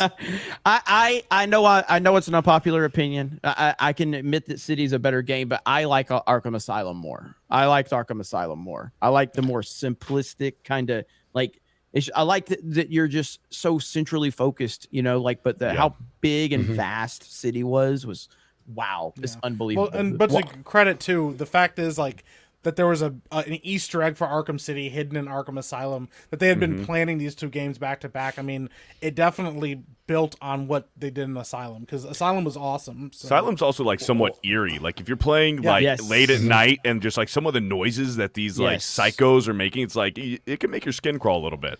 Well, I think it's great too, because you have, you know, as much as Mark Hamill sucks in a lot of ways as the Joker, he's brilliant. You have Kevin Conroy reprising their roles from the animated series. Yeah. So that really, as a game, it just hits you in a lot of different ways the first time you play that game.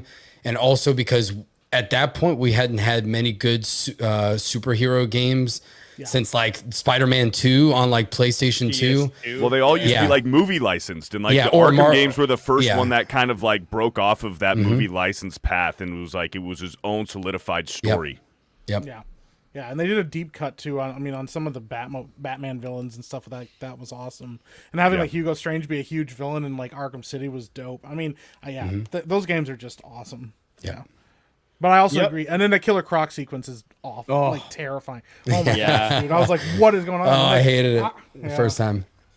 Yeah, well, it's still the Scarecrow though is the Scarecrow scene is still one of the greatest moments in video game history for me. When the game crashes. Yes, I seriously was like, "What is something wrong with me right now?" Metal Gear all over again. It was so Metal Gear crazy. freaked me out Yeah, back in with that weird shit, man. Yeah.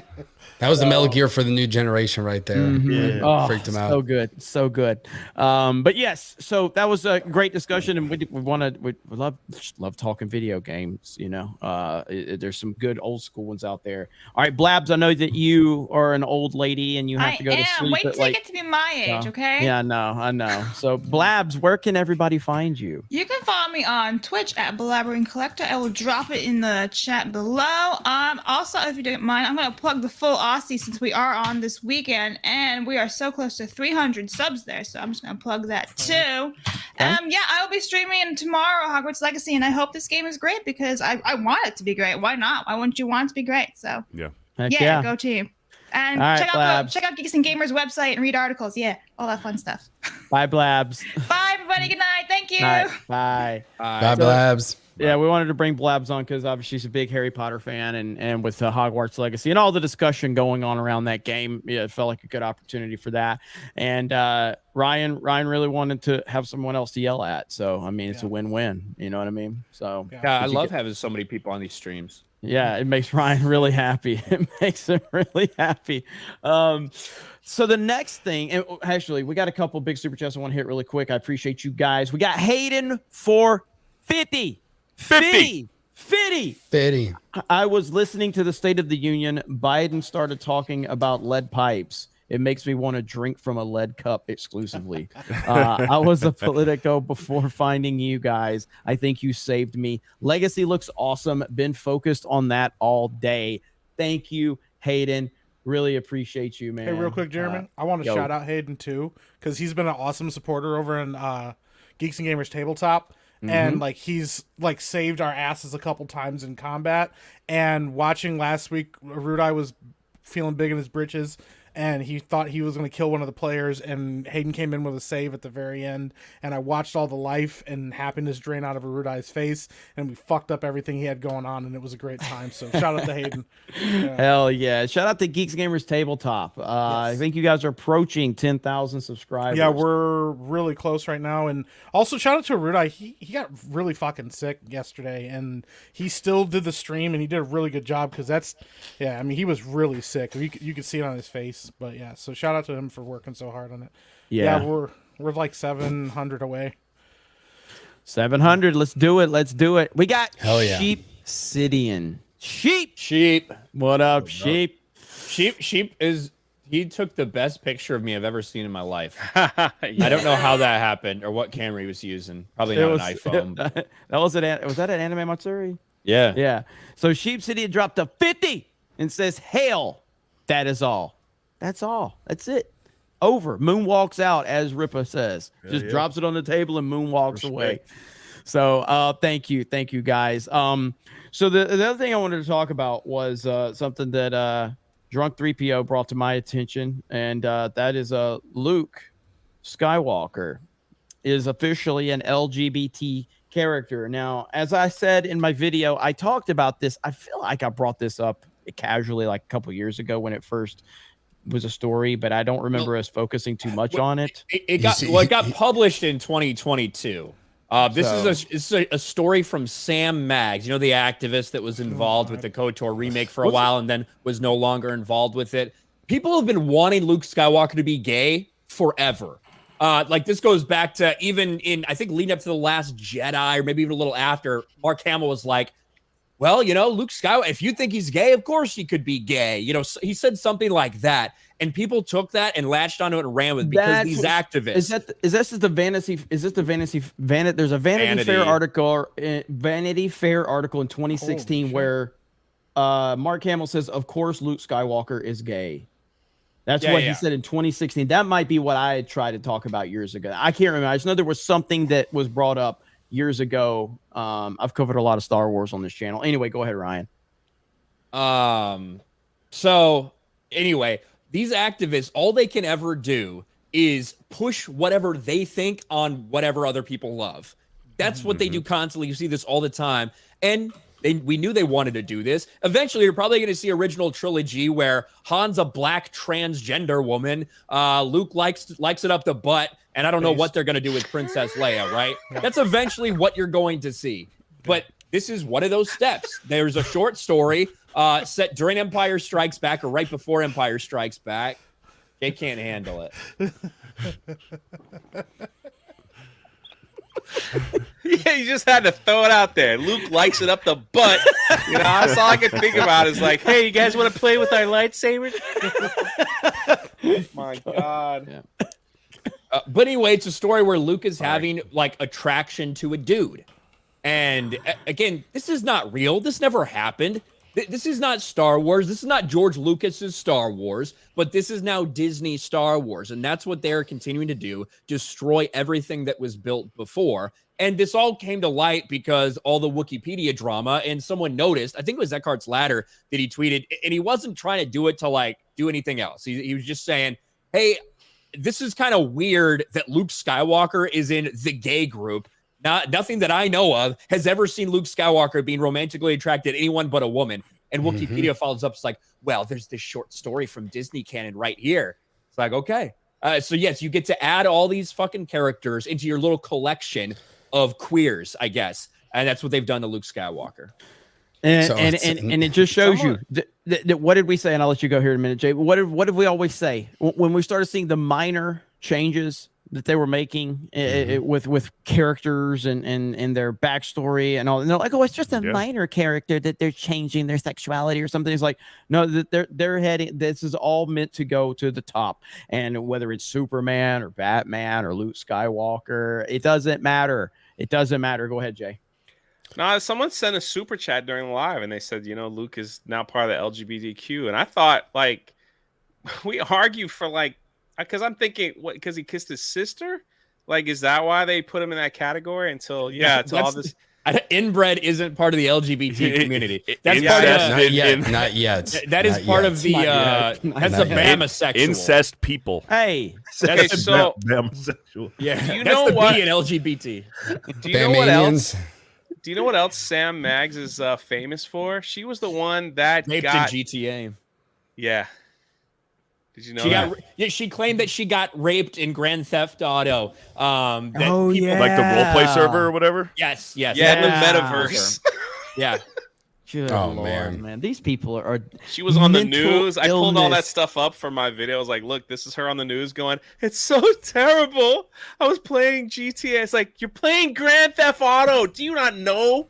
what happens? If only there was a way to force quit out of a video game. Yeah, Look, I mean, as far as I'm concerned, Luke Skywalker likes redheads. He knocked up Mara Jade. They had a kid named Ben Skywalker, and that's the way that it is. That's the Luke Skywalker I'm always gonna know.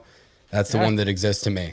He made out with his sister. It's just too, laughable at this point because Obi-Wan Kenobi's also on that list, and I didn't even want to go down that rabbit hole. I was just like, put them all on that list. Put Yoda on that list. doesn't matter. Put them all Mandalore doesn't on there, matter, man. Because this whole like drag panel thing too, the way they're saying that, Luke and Han were dragged because they wore stormtroopers. So you don't know what you're talking about, Jay. And everybody's in drag and everything.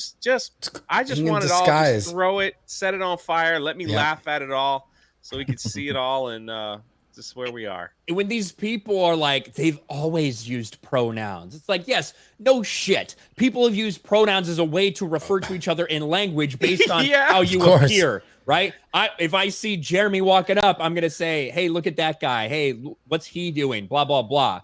I'm not expecting someone to tell me their preferred pronouns, not all these neo pronouns, ze, zer, they, all this fucking bullshit. That's not real. That doesn't exist. It's deranged lunatics that are using these things. And because 0.001% of people in the world use that, they want to change the way everybody structures every conversation. They want to change whatever, like on government forms. They want to change it on encyclopedias that are meant to categorize a fandom of something that's been around for decades before any of you fucking freaks thought you had any right to do this bullshit.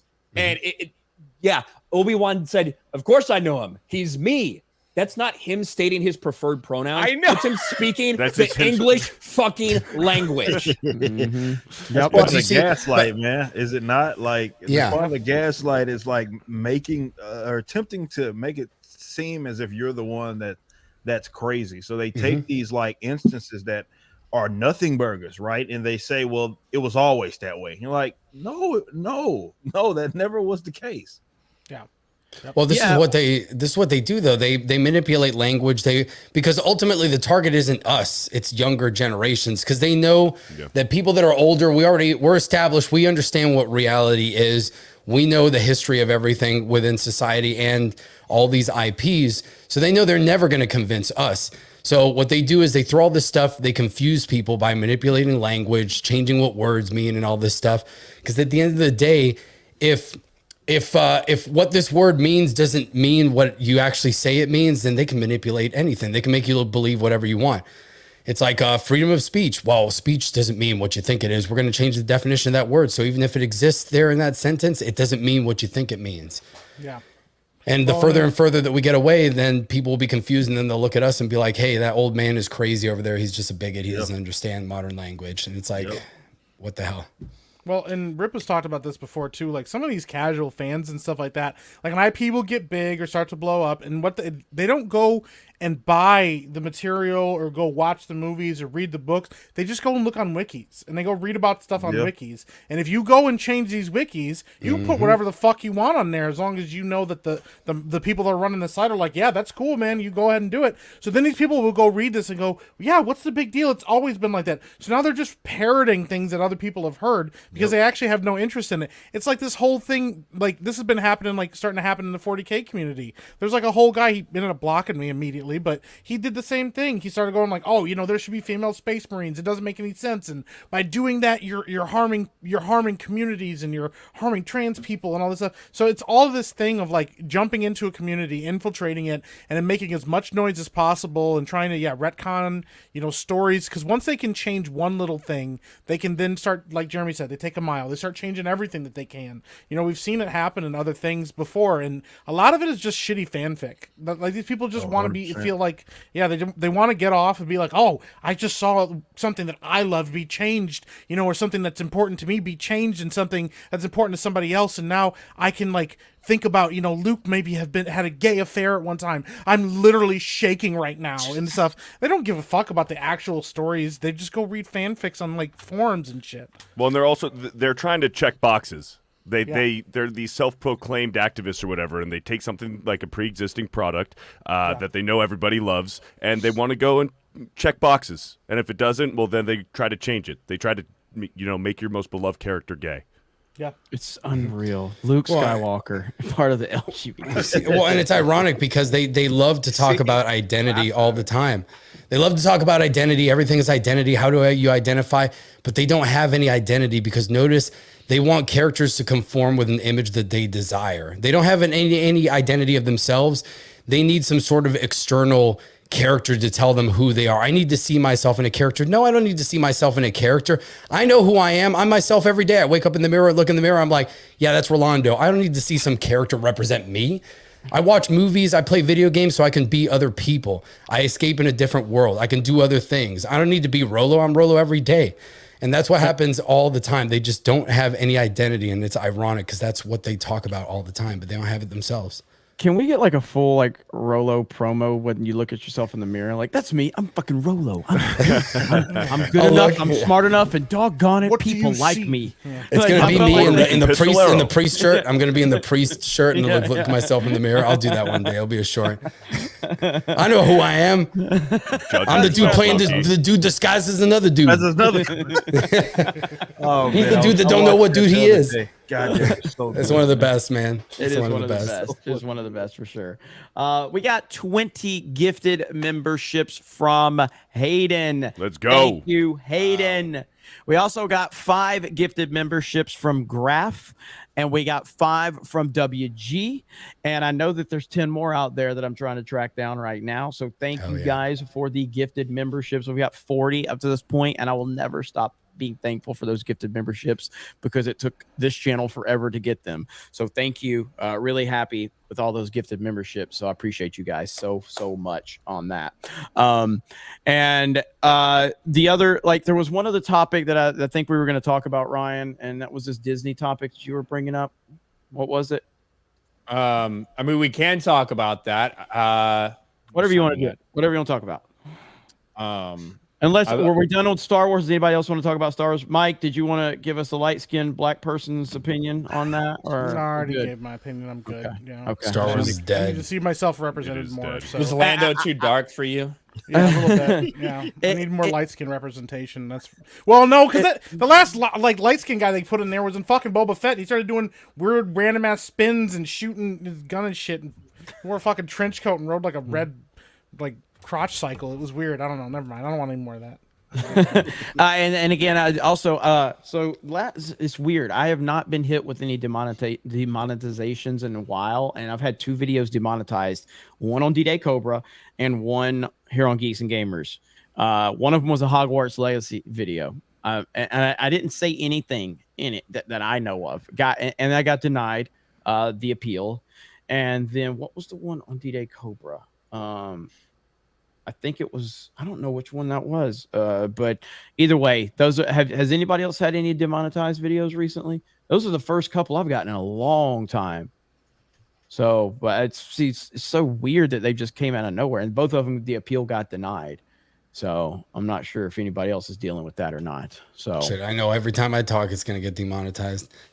Well, yeah, I mean, you're sitting there holding a gun and got your gun behind you. I talk about guns and politics all the time. They're demonetizing my ass every day.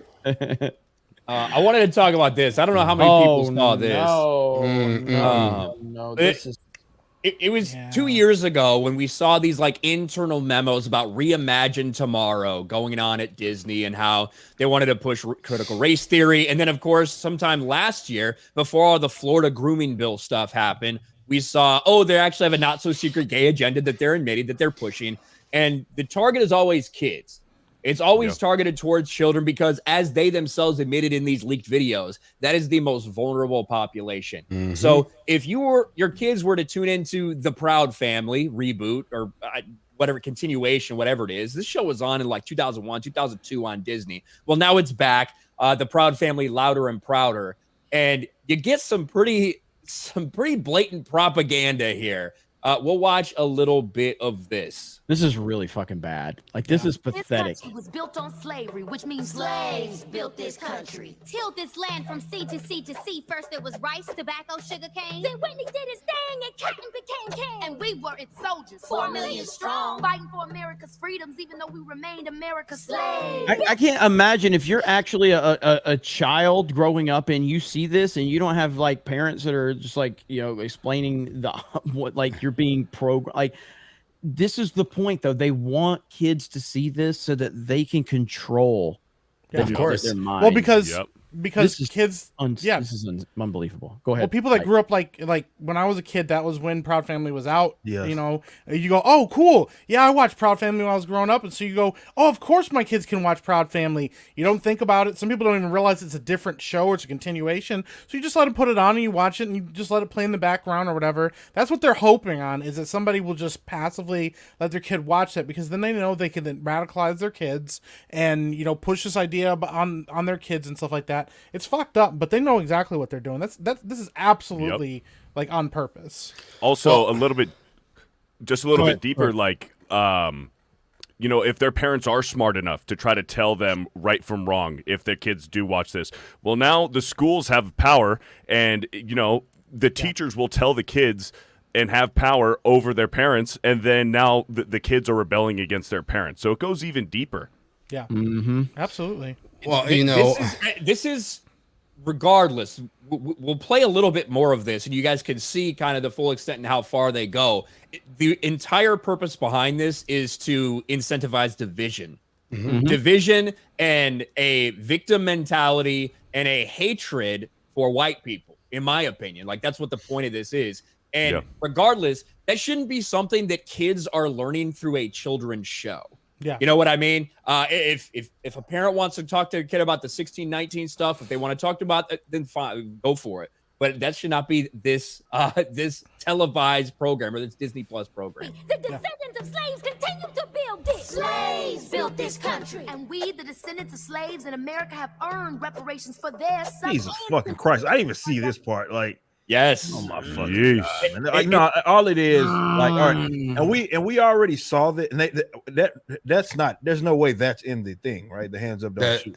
This is it. Yeah, it is. This is 100%. Yeah, it's all in there. All this the shit shit's in there. Yeah, it's that bad. It's that bad. Oh my God! So that A now false narrative. that has been debunked like 50 fucking million times, and I say that as an anti. Like, I don't obviously, I'm not for the fucking police, and they're still spreading this fucking lie. You know what I mean? But this is what this is. This is why entertainment is so important, guys. Like, you know, we talk about this. I'm trying to lead charge on this, have been for the better part of a decade, as many conservatives and libertarians just completely ignored how important this shit was. This is the creator, a handful of maybe creatives just using the Proud Family particularly as a vehicle to just really put out their own version of what they feel like is the true politics, right? Yeah. That's all it is. It's nothing outside of that, and it's done purposefully. They do it with well, and like they know what they're trying to do. Like, this is like this part of it, and they've been doing this a lot in recent media, where some of it's all like so out of place, where it's like this is the writers said, all right, we're gonna use this block to just all of our individual politics. We're going to put it as on the nose as we possibly can, and we're going to put it right there. And that's what this shit is designed to do. You know what I mean? It's designed to be used as a vehicle for their own personal fucking politics. And yeah, it is obviously targeting young people, right? They do that for a reason, because they really understand if there is going to be a generation of people that push back against this, for sure, it will be folks that are like among those that age group. The people that are now writing the Proud Family, ironically, are probably people like myself who were old and who were like growing up when it became a thing, and now it's just funny how it's come full circle. Now they're just putting out a bunch of nonsense. But that's the point. Like, we can say that it's stupid, it's as goofy as all get out, which it actually is. But this is specifically done to target your children and put this dumb shit like into their heads, right? That's what it's specifically designed to do. They cannot. We push back against it, but your children are less likely. They're the most impressionable, like really vulnerable, let's say, population to like regurgitate things that they have heard other people say. So what other better way than to get them to believe something, even if it's subconsciously, to believe something that is like right here, Leslie, you pause at a perfect spot. This is a lie. Like that whole don't hands up, don't shoot narrative was a fucking lie, right? Yep. And they're trying to get young people who wouldn't know any better to believe that nonsense. This is all done with purpose. Yeah. Yeah, and look, I know it's gonna be crazy. It's gonna be bad if we keep trying to buzz. Let's play a minute fucking left. Let's just play. Wait a minute. Are we gonna get hit? Are we gonna get hit if we let it play through? Should be fine. That's why I stopped after 20 seconds, started talking. So if we can watch the whole thing, let's run through it and then we'll discuss. Reparations every moment we spend submerged in the systemic prejudice, racism, and white supremacy that America was founded with and still has not atoned for. Slaves built this country. Not only field hands, but carpenters, masons, blacksmiths, musicians, inventors built cities from Jamestown to New Orleans to Banneker, Washington. 40 acres and... I'll just say this: I don't see the white person saying anything. No, the white person. He's there to be lectured to. Yeah. She can't speak. We'll take the 40 acres, keep the mill. We made your families rich. From the southern You ain't do shit. Y'all are kids.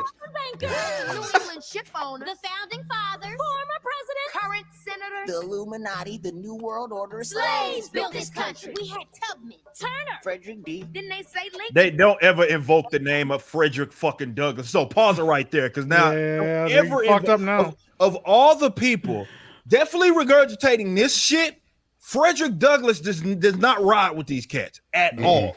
Right? He was very pro, like between him and as well as Booker T. Washington, Black history. Let's talk about that. They were of the ilk that, this debate has been happening among like Black people forever, man. It was happening with W.B. Du Bois and that argument again with Booker T. Washington. Frederick Douglass was among the Blacks that were like, leave us the fuck alone. Right? That's what we want. We want to be left alone, tend to our own devices, and bring ourselves out of this position of like whether it be poverty, whether it be going without, and just get out of our way and allow us to work, right? So to be basically saying that you're owed something, right? Reparations and all that goes completely against the ideals of fucking Frederick Douglass. The fact that they would invoke his name like that while shows that even the people that follow this show, it's the same thing being done with like Malcolm X. These guys have no idea what these people's ideals are. They're so quick to like invoke their name because like, hey, I'm pro-Black, fist in the air. But you know damn well you never actually listened to what any of these men actually said, because if you did, you wouldn't have the positions it is that you have. Like it's just completely diametrically opposed to this argument that you're making to invoke Frederick Douglass of all people, while they're basically saying that you're owed something simply because you're Black. That's insane. Did Malcolm X say something? Essentially, I'm paraphrasing, but yes, that white liberals are the biggest enemy of Black people. Yes. Yeah. Exactly what he It's said. fixed to basically they like the fox. You know what I mean? Where he looks like he's smiling, but he wants to eat you. You know what I mean? Yep. Essentially, how he referred to like white leftists. But more importantly, before we continue on, like to me, one of my favorite like messages of brother Malcolm X was he did this talk about how like white immigrants, they came, be talking about like Irishmen and all that, how these people came, basically had absolutely nothing, and they were able to pull their resources and create these job opportunities and do all this. And he was like, until Black people actually do that, they are in no way able to like be trying to beg or force themselves onto like the white man's kitchen, basically essentially saying that they should be creating for themselves. They got all these geniuses walking around. They should be able to create for themselves. And whether it be with job opportunities, whether it be out of poverty or whatever it is, they should be able to do that themselves, as opposed to begging for the acceptance and begging for the resources of white people. And that's like a message that often gets lost, because it wasn't just him.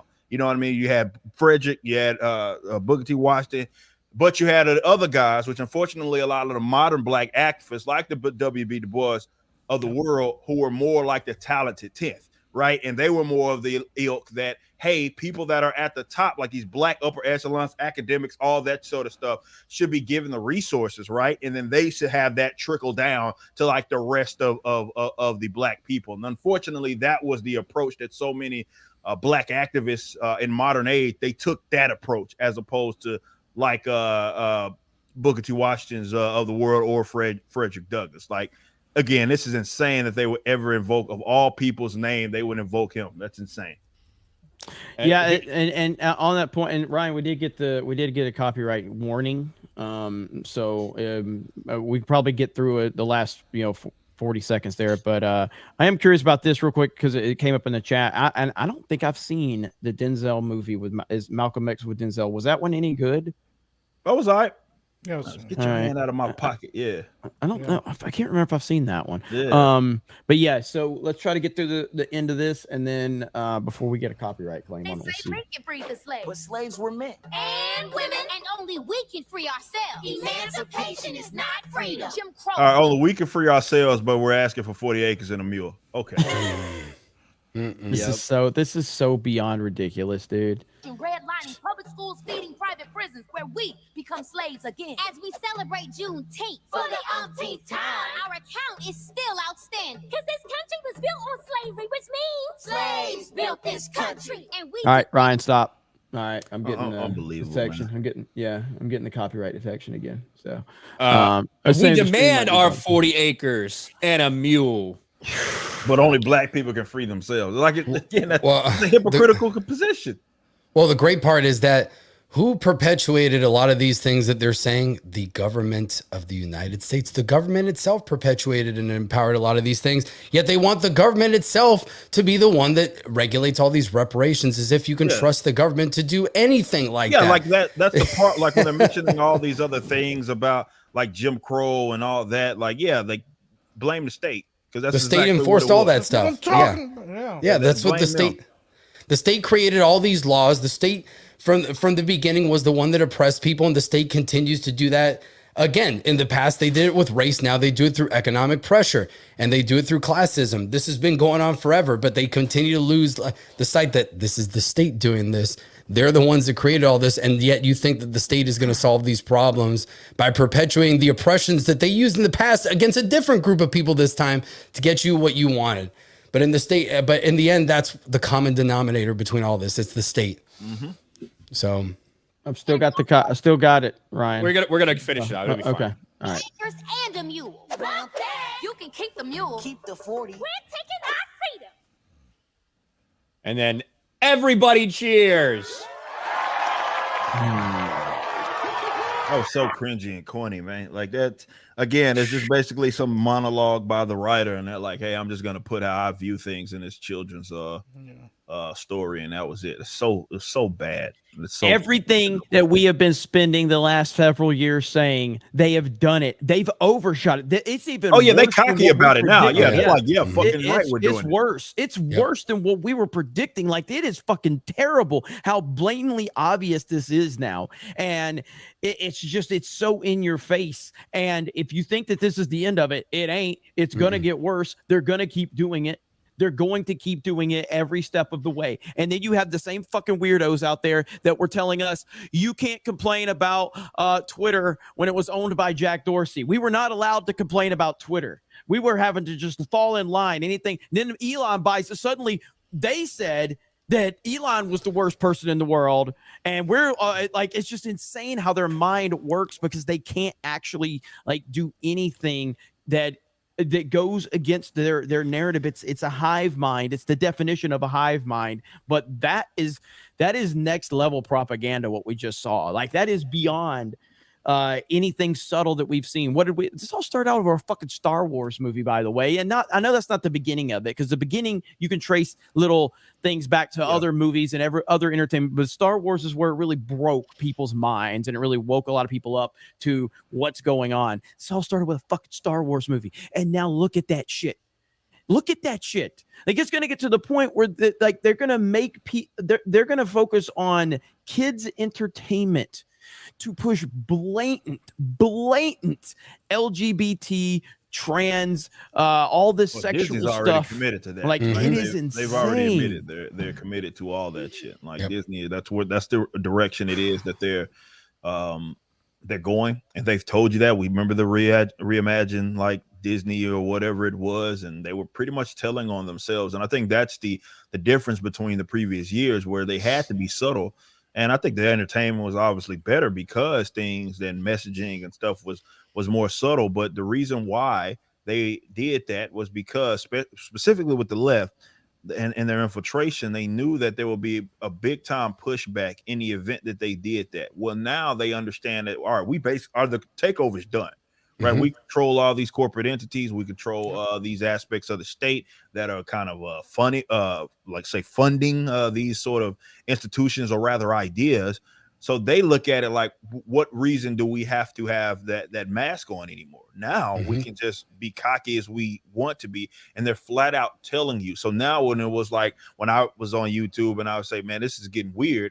It was like, well, that could be interpreted multiple different ways. Now it's like, well, that little aspect of it, there is no it's not no metaphor. There's no metaphor there. There's no analogy. That is just straight up on the nose, beating you over the head with their individual politics, right? That's exactly what that was. And it has to be combated just by making, I think, other forms of entertainment. There's a lot of people that are in the Turtle Twins. I love what those guys are doing with the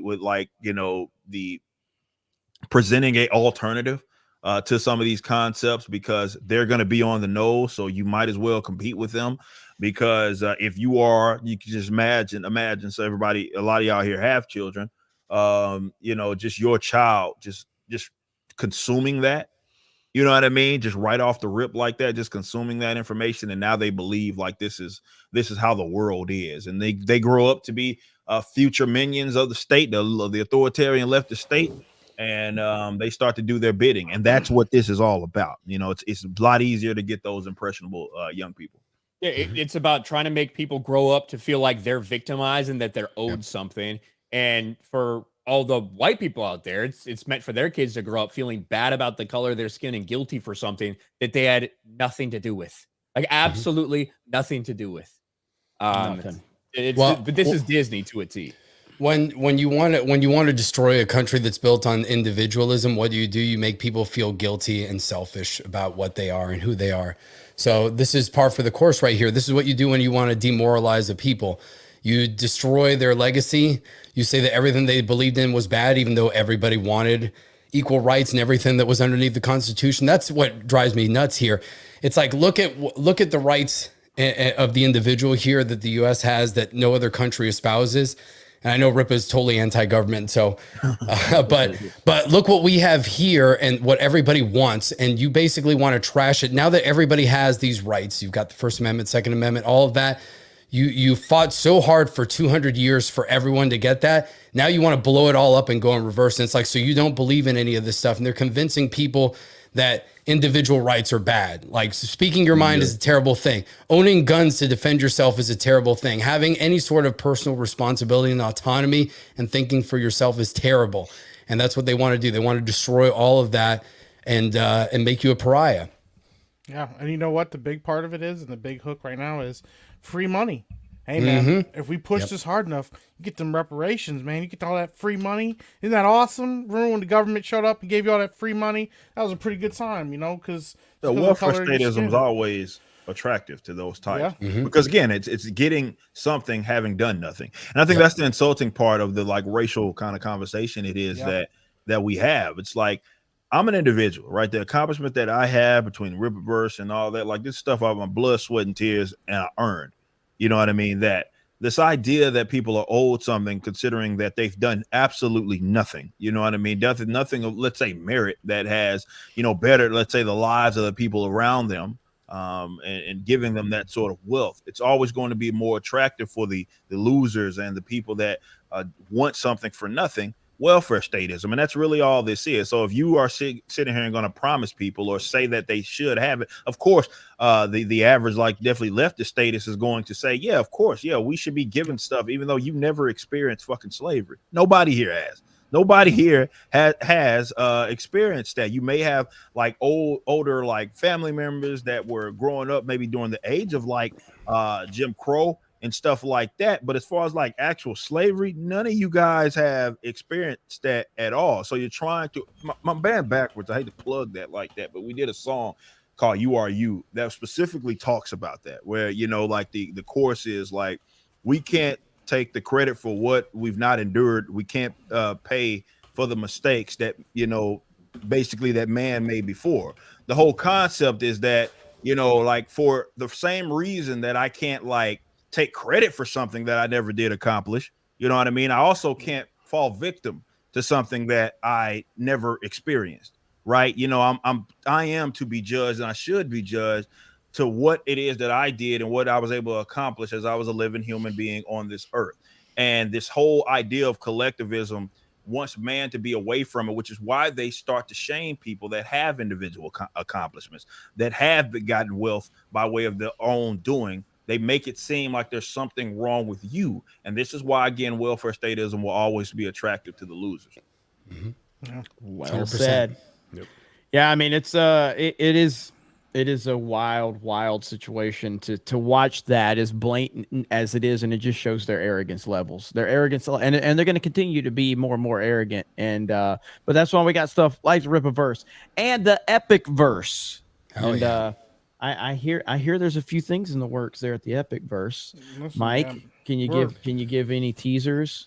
Well, I will say this. I kind of already said this last week too. We do have somebody on the panel right now that is currently, like probably within the next like month or two, going to be coming up here to Michigan to work on a project. I don't know.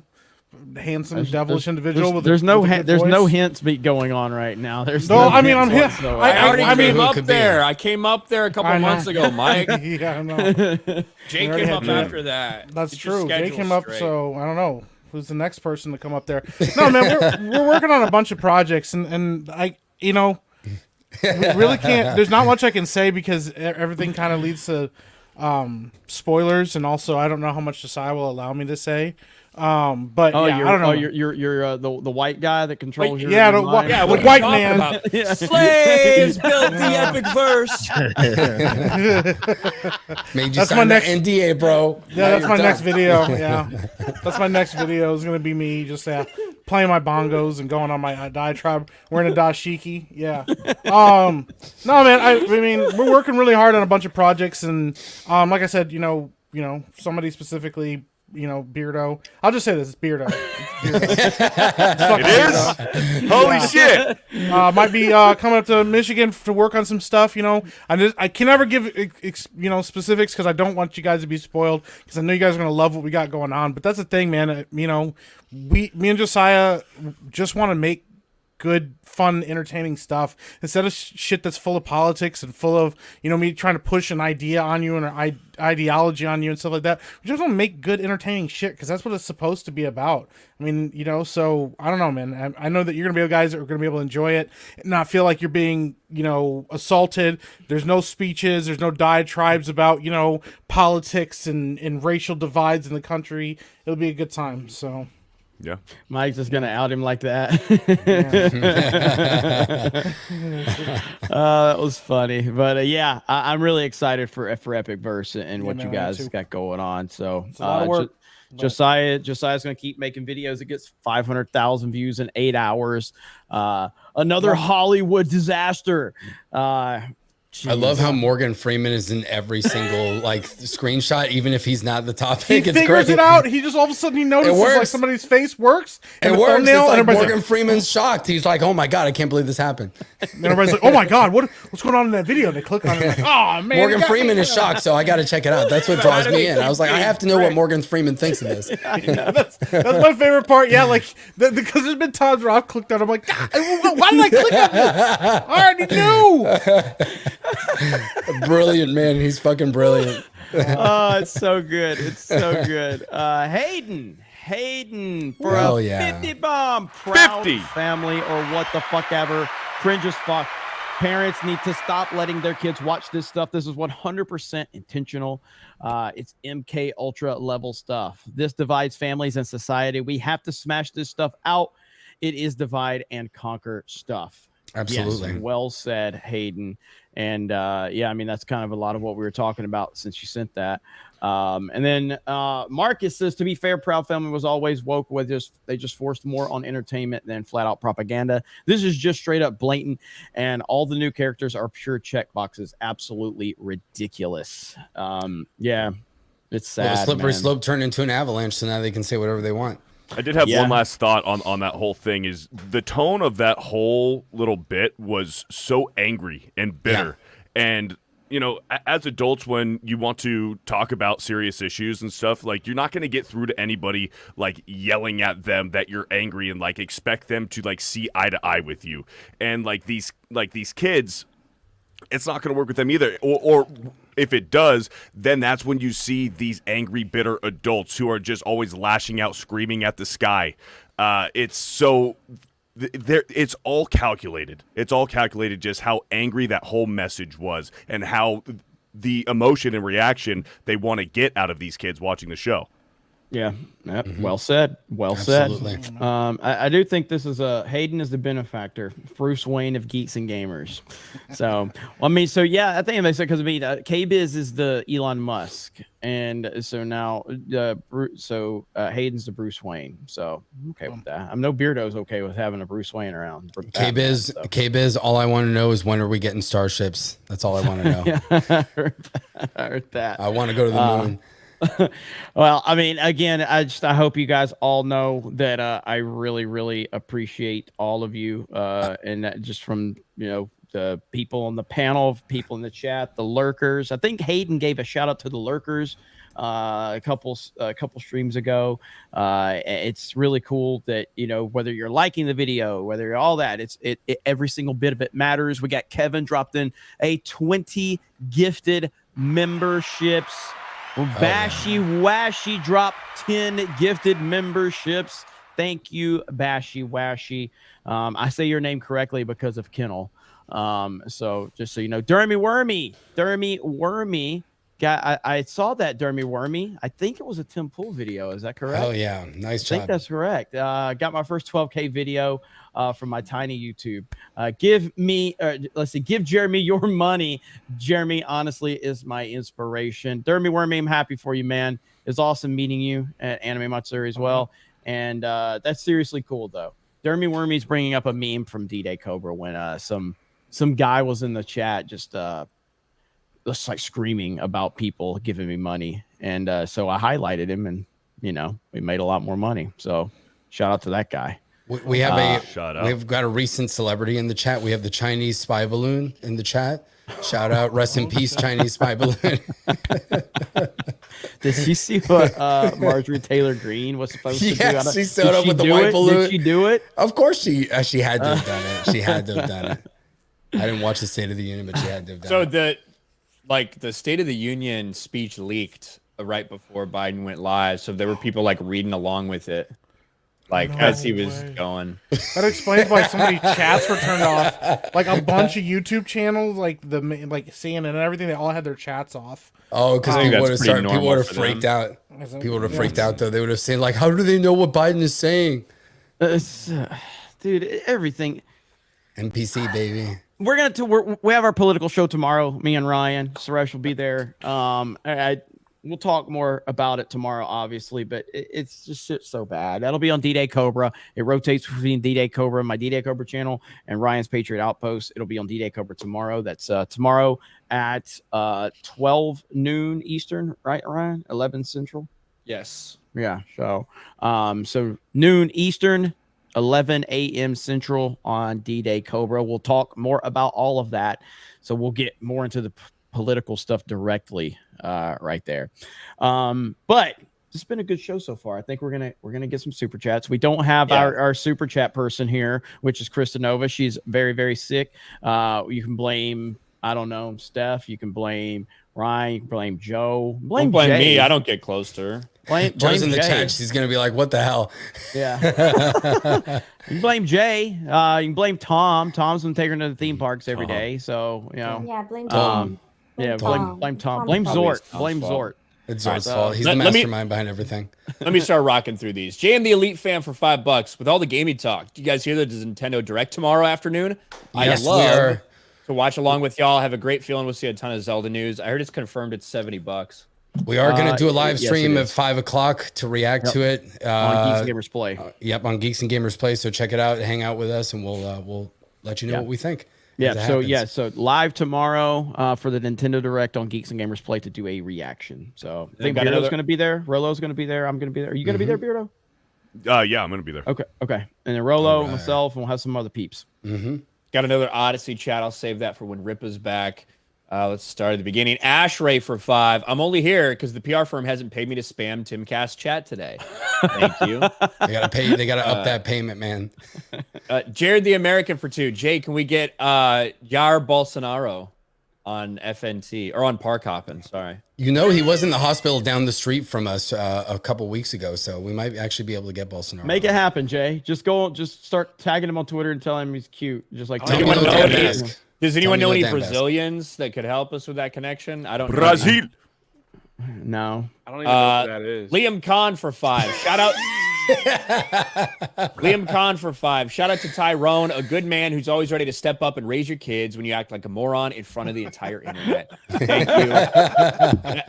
Nav Dick for 2. Ryan is a white man. You're an inspiration to me. Thank you, Nav Dick. Just bought my copy of Hogwarts Legacy to piss off the woke mob. Nice. I hope you like it. Marcus Henry for 5. What them the fuck? What them boys talking about? Love Ripper. Thank you. EHF for 10. The next Harry Potter game should have J.K. Rowling as a character. Make her an animal breeder, something that requires male and female. Rush Brunson for 10. Hi, Jeremy. I'm a professional actor interested in working for Geeks and Gamers. I send an Instagram message around New Year's with more details. Let me know if you're interested. Either way, I'm a fan. If you can resend it on Instagram and also to Jeremy at geeksandgamers.com, and I'll be able to take a look at it. Thank you, Rush Brunson. Maybe Epic Mike can reach out. Joe Musashi for 5. Thoughts on the new teaser trailer for Resident Evil Death Island, the new CGI Resident Evil film coming out this summer? I have not seen that yet. I have not seen that. I've seen it. Joe, how's it look? It looks pretty good. I mean, they put it's like similar animation style. They did an animated one like 2 years ago, or maybe it was in 2020. This one has all 3 of the big Resident Evil main characters. Leon's in it, Jill's back, and Chris Redfield is in it. So it's looking like it could be pretty good. Okay. Definitely better than the fucking live action bullshit they put out a few years ago, and the TV show. Joe C. Pure Blood for 20. Have a great stream, everyone. Cheers. Thank you, Joe. Big Mike Obama for $5. Rippa, show everyone you're a real man and kiss me on the mouth.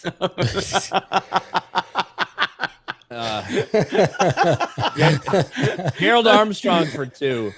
Is the lady at the butterbeer place trans? Apparently. She sounds trans. Bethesda's lore master for 5. Why you triggered? 5 seconds later, I never used that word. When is Starfield going to release Bethesda's lore master? Let me know. I want to know. Jake the Movie Geek for 5. It was extremely sus that he defends teachers talking about their sexual life to second graders. Yeah, it's weird for anybody. DeBeast for 2. We know Tyrone raising them kids. Thank you, DeBeast. Marcus Henry. I remember when Jeremy, Rippa, and Ryan used to be the only ones winning in Mario Kart. Did you guys get worse or did everyone else get better? Also, where the fuck has Ryan been on there? Fuck that. I hate that shit. You're probably going to see more of him. You're probably some more of him in Mario Kart. I just haven't talked to him about it yet. Spoilers for Ryan. Hell Lumberg fucked her for $10. Jay. Office Space. Jay, can you get Eliza Blue on FNT? You guys are great. Keep monetizing the haters. Hell, Lombard fucked her. Yeah, that's his name. That's his screen name. Yeah, on YouTube. So it's hell _ Lumberg _ FU **ED _ her. I was reading it weird. Marcus Henry for 5. Also, why does it seem like Rip is slowly dying inside in the Mario Kart streams? He used to have his life in trying to be better. Now his soul's behind bars. He's trash at the game now. Yeah, when he gets back, we need to ask because it is like he's. Yo, Lady Rippa put more numbers. She put bigger numbers down than him yesterday. Lady Rippa's good. At She's Mario good. Kart. Lady Rippa's legit. Rippa's lost all motivation, man. Too much. Dees BT for 2. Jay, don't let Jeremy forget about your subathon. What? I don't know. Don't forget about it. When is it? Thing. It's a Twitch thing. When are you having a subathon? You gonna do it on All right. Twitch, Jay? I have no idea what you're talking about. Two What's the news theme for gonna be? 5. Speaking of Hogwarts, I pre-ordered the PS5 Deluxe Edition, and I got an email yesterday that won't ship till March 2nd. Well, it depends when you pre-ordered it, I guess. Pretty much all these stores are sold out. So if you order it, like if you didn't order it like early, you might get fucked. What the fuck? Wubio, the Cocker Spaniel for 5. Brandon is currently spreading lies. I'm sure he is. Fearless Leader for 10. Eric, I'm waiting to start the video game equivalent of Rippaverse when I graduate in May. Do you have any tips on entering the industry with no experience? Any flaws in the industry I can exploit? Maybe we'll ask him. Eric K for 5. Next G&G raffle, a stinky Canadian bear costume, unwashed and smelly. Anthony Gamey for 5. The people in blue hair Twitter people on Twitter, the blue hair people on Twitter, they remind me of Oompa Loompas. That's good. That's a good assessment. Yeah. Marcus Henry for 2. Is Blabs related to Mark the Cyborg? They look alike. Yes. Well, Blabs seems Canadian to me, so Blabs probably. is very Canadian adjacent. She's So. yeah. She's Canadian adjacent for sure.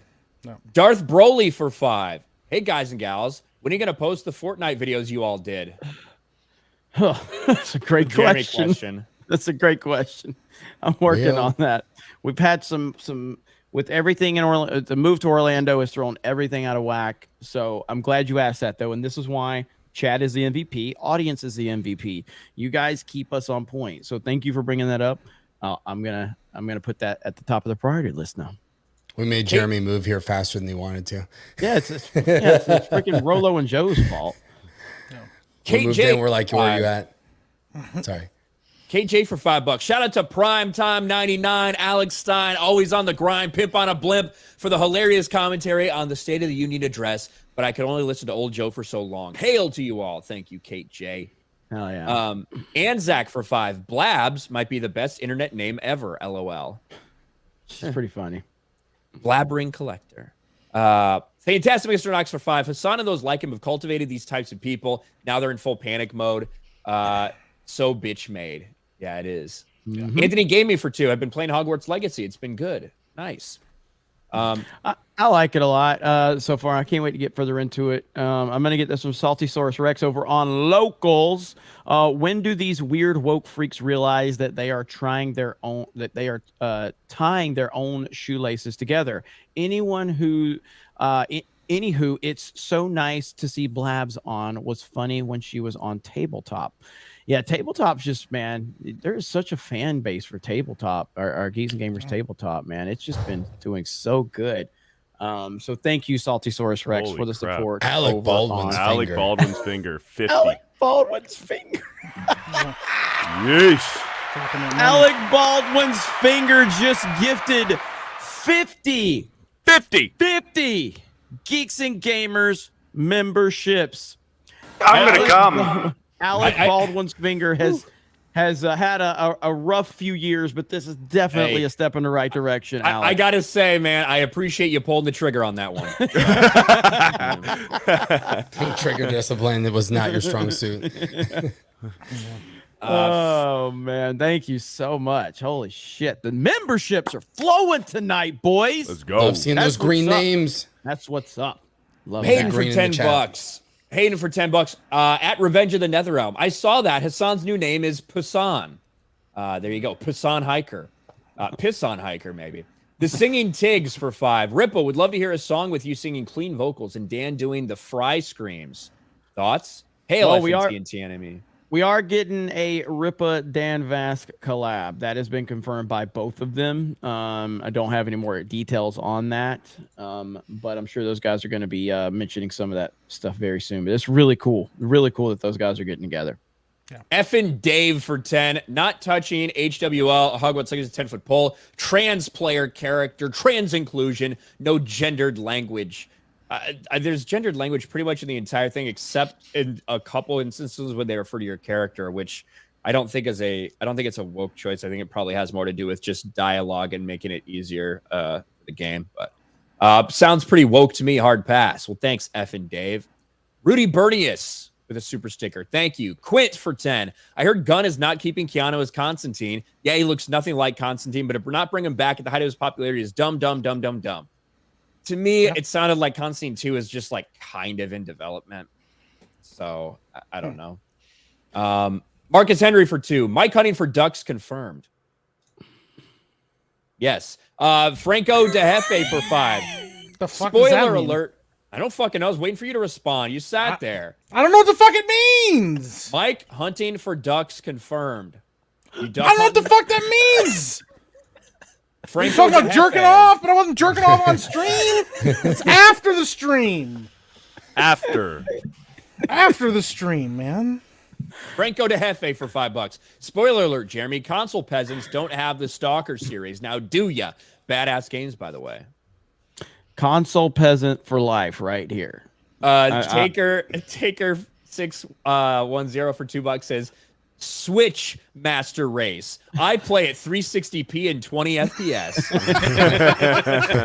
Just get them all, man. Just get them all. Yeah. Just get them all. Cole Hauser for 10. Greetings all. Tuesday night's main event. Keep up the great work. I look forward to my Tuesday nights watching y'all. Hey, Jeremy, when did G.I. Joe Real American Hero flag look great behind Ryan? Yo, Joe. Yes, it would. Yes, it would. So Thinking about putting a Confederate flag up. Dixon Cider for 2. Rockin' Stone. Play Deep Rock Galactic. Thank you, Dixon Cider. Franco De Jefe for 5. so aggressively. What are you just supposed to fucking add just a little bit? Like, how are you supposed to say Dixon Cider? Is it? Jay, how would you say it? I don't know, man. Are you okay tonight, Jay? Yeah, I'm good. He's checking his update or his download status for Hogwarts Legacy. It's like 4%, huh? Wow. We'll see you later. Franco De Jefe for 5. Also, Stalker Shadow of Chernobyl with the OGSR Gunslinger add-on mod is the best way to play. Come at me. Also, keep up the good work, guys. Thank you, Franco. David Nelson for 2. Have you ever played Dark Age of Camelot? I don't think I have. Nope. Steven for 10. With a lot of live service games crashing right now, do you think this is finally the end of that type of development? I hope we go back to what DLC was previously. I think it has to come back because I just think there's too many big budget failures out there where like they're banking on profitability over long-term sustained player base. And it's just so few and far between with those, I think. Yeah. The live service games cannot be full price. That's what the issue is these companies and developers are trying to charge $60 to $70 for a live service game, and it's just not gonna fucking work. Why Apex, Warzone, and Fortnite are sticking around all of these years is because they're free to play. You don't have to spend a single dime, only if you want to. Well, and it also takes like a massive dev team because we saw what happened with Halo Infinite, where it's like, this is a live service game, but we basically launched a regular multiplayer game and said it's live service. It's like, that's not going to work. So the amount of devs that you need to be able to roll out updates and even the cosmetic bullshit that Fortnite has every week is immense. And most companies can't do that. So it's a model that, yeah, it can lead to success, but you have to put so much of an investment in it that very few companies can sustain that in the long run. Yeah. Hang on. IMAV says, Jeremy, did you check that package? So I got your messages also on Twitter, and I'm sorry I didn't get back to you. But yes, I do have it in Pensacola. I have not opened it yet, but it is in Pensacola. I'm currently in Orlando, but I'll be back in Pensacola this weekend. So I will give you feedback on that on Twitter. Thank you so much. And then Ripa, we got like 5 questions. I got a couple questions. This is the one I'll read. JM the Elite Fan for $5. Can't wait for Tyrone as a hero in the Ripaverse. What an upstanding and uplifting individual. Man's out here looking out for the kids, but not in the way that pedo adjacent dipshit was Sunday night. Haters need to start sending folk who ain't egg-shaped and smoking crack. That's a good one. I like that. Hell yeah. Shout out. But hey, and also had somebody who was trying to get in the video game industry once they get out of college, create their own Ripaverse. Any advice or suggestion you have for them? Man, I think it's important that you got to link up with like other like-minded individuals that can kind of, help you out with a vision like that. Because, if you're going to try to start to do your own company, definitely if you don't have the initial kind of capital, it's going to be very important that you get with like-minded people that can at least, that it's a shared vision. You know what I mean? Like you can actually live it out. There's not anybody that's going to get away with it. You know, I don't think there's anything, any harm in like making sure that you get the money, you know, whether it be working for other people. But you need to understand that, and I think most people don't, just the sheer amount of money that you're going to have to spend when trying to do your own thing. You may have an idea, but it's going to be more than that. Whatever you think the idea, there's just so much that has to happen logistically in order to do that. So it's going to be important that you nail it. So, you know, make sure you do your due diligence and make sure it's something that you actually want to do. And I think your team has to be, you got to surround yourself with people that know what it is that they're doing. It makes it a lot easier. Like I have a team full of rock stars over here at the Rippaverse. Obviously, we know what we were able to accomplish with two industry veterans in terms of the artwork with ISOM. It's just having people that are around that can help you is it's going to be very, very important because you can't do any and everything. But starting your own company, man, that's not easy, and it's costly, man. Well said. The other one you got was what happened? You used to be good at Mario Kart, and now you just seem like you're dead inside every week. So, but Mario Kart's stupid because it punishes. Obviously, it punishes you for racing well. So I need to go into it maybe with a different idea. You know what I mean? Maybe I play to lose. And then see what happens out of that, because anytime I get up there, I'm in first, so of course I'm getting hit with a bitch ass blue shell. Hasn't really worked for me though. So maybe I do this approach with intention, where I just try to play bad. You know what I mean? and maybe we see what happens, because you know. Mario Kart. I just mostly played a Target Rippa, and I've been doing really good lately. So, Steph, you better get a 12th place gang sticker ready for Rippa, because he's gonna need it. Ooh, he's gonna be with me at the bottom. Yeah, well, just stay in the back, get a bullet, and then just at the very end, just shoot it off. Bro, I got a bullet yesterday that even looking at it, it was the most absurd bullet ever. It lasted half a lap and it won me the race. It was he fucking ridiculous. passed me. I was like, I got it in fifth. I got the win. I didn't even feel good about it. I was like, you know what? You got to throw this out. Like, it's not even worth it. I will say it's better when Johnny's not there, because Johnny's gotten so fucking good. So now it's like holy fuck, man. Johnny's like, fuck him. Fuck. It sucks because like sometimes he'll be in first place, and I'll watch him just he'll just back off so I can get first and be like, oh whatever. Yeah, I'm like, what the fuck, man? I know, Jay Hellstorm. I know you fucking slow down. You'll fucking swerve. You are a piece of shit. Is what you are, Jay Hellstorm. Fuck you. What Beardo says is true. I saw it yesterday, man. God, like I've never seen that before. He flew off the final turn in Rainbow Road, flew like a million miles off. I was like, okay, I got second place easy. Motherfucker appears now without Lakitu. He lands on the track. I'm like, how the hell is this happening? Every time. Lakitu never picks him up. He always falls off the edge and clips right back on the map, even further in front. The Rumble replay, you guys can see it. It's going to be in the second hour there. You can see Jay Hellstorm pulls off the bullshit. We got the proof. That's fucked up. He's a terrible person. He is a terrible person. He's happy in the chat. They say that the Grammys performances this week were all choreographed by Jay Hellstorm. That's how bad he is. I heard that. Pure evil. Pure evil. I heard that too. Yeah. Jared Holly for 5. Exactly, Rippa. Hate all the cutscenes. Play Cyberpunk now, and I beat Elden Ring as a quadriplegic. I'm level 408 on New Game Plus. That's embarrassing for everyone else. Hell yeah. That couldn't beat it. Yeah. The arcade. Hang on. Disco Cobra for 50. 50. Hail Tuesday night's main event. Loving all the commentary on this Eliza Blue Balls mess.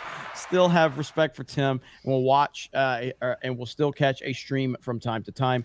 He mad weak for this one though. Thank you, Disco Cobra. Yeah, obviously I've been covering that a lot over on my D-Day Cobra channel, and I'll continue to do so. So if you guys are enjoying that, and clearly you are, you can definitely go check that out. And I'll have more to say over on that channel about it. I'm never going to make like a Tim Pool video for this channel. This doesn't belong over here. But yeah, I'll talk to you guys about it if you send super chats, because, I like super chats and I like to read them, unlike other people. But we'll leave that for D-Day Cobra. So thank you, Disco Cobra. And then Hayden for 20 says plans to go to Anime Matsuri this year. I think so. I was actually I've got to get with them and kind of let them know for sure if we're going to be there. I definitely think it's probably better for us to go. So it's just been a wild few weeks for us. So we'll just have to see when in the next week or two I'll make that decision. So we'll see. Hayden for another $50 too. Jeremy, Ryan, Eric, Mike, Jay, Rolo, Steph, Beardo in chat. Hope all you guys have an awesome night, an epic week. You're saving the world anytime somebody new finds one of you. Hail to the fellowship. Kanpai to not being a woke idiot. Hayden, have a great night. Have a great week. Appreciate you. We're just. It's sad that we're at a point where just calling bullshit out is actually having such an impact, but it's having an impact on a lot of people. When we show the stuff that we showed earlier, Proud Family, that's the power of our voices. Dude, that stuff is disgusting, It man. really That's is. still messing with my mind. I can't believe that is real. Mm-hmm. It's wild, man, and it's only going to get worse. It's only going to get worse. It just is. I was gonna let something fly. It's all good. Keep going. Go. Do it. It's nothing that nobody has said already. So Do it. Do it. no, that's good. Different when Joe 3PO says it. Go. We need the J version. Yeah, we need the Go. J version. No. It'll take too long. It's just Let's do a J I don't like when you make me. I don't like The man has his own live streams with like 800 people watching it. He gets stage fright. No, it's just like it's all right. It's just ugly, man. It's just It is. Disco Cobra for another 20. On another note, just recently purchased a backwards compatible 60 gig PS3. It's been modified a bit with the best, new baby. terminals and a fan that lasts long. The fan is the problem because the fan on mine. So I've got the original. I've got the OG. So The big one. the Mine is the pristine. one that's got it'll play PS1 and PS2 games. Mm-hmm. And those are rare as hell. Like there's now is yours the backwards compatible? Because isn't there a version that plays only PS2 and there's a version that plays both? It was Didn't they come after up the initial ones came out. I have a 60 gig one like that that's backwards compatible too, and it's The pristine. first gen PS3 could play all of the PlayStation. I have right, first but gen. wasn't there another one that only played PS2, or am I mistaken? I think they about that? stopped all backwards compatibility Yeah, in like the later models in general. Yeah, it was just only PS3 after that. Yeah. Okay. And then, but that fan is an issue. It's a huge issue. So starting to play some of those old PS2 games on it, pretty neat stuff.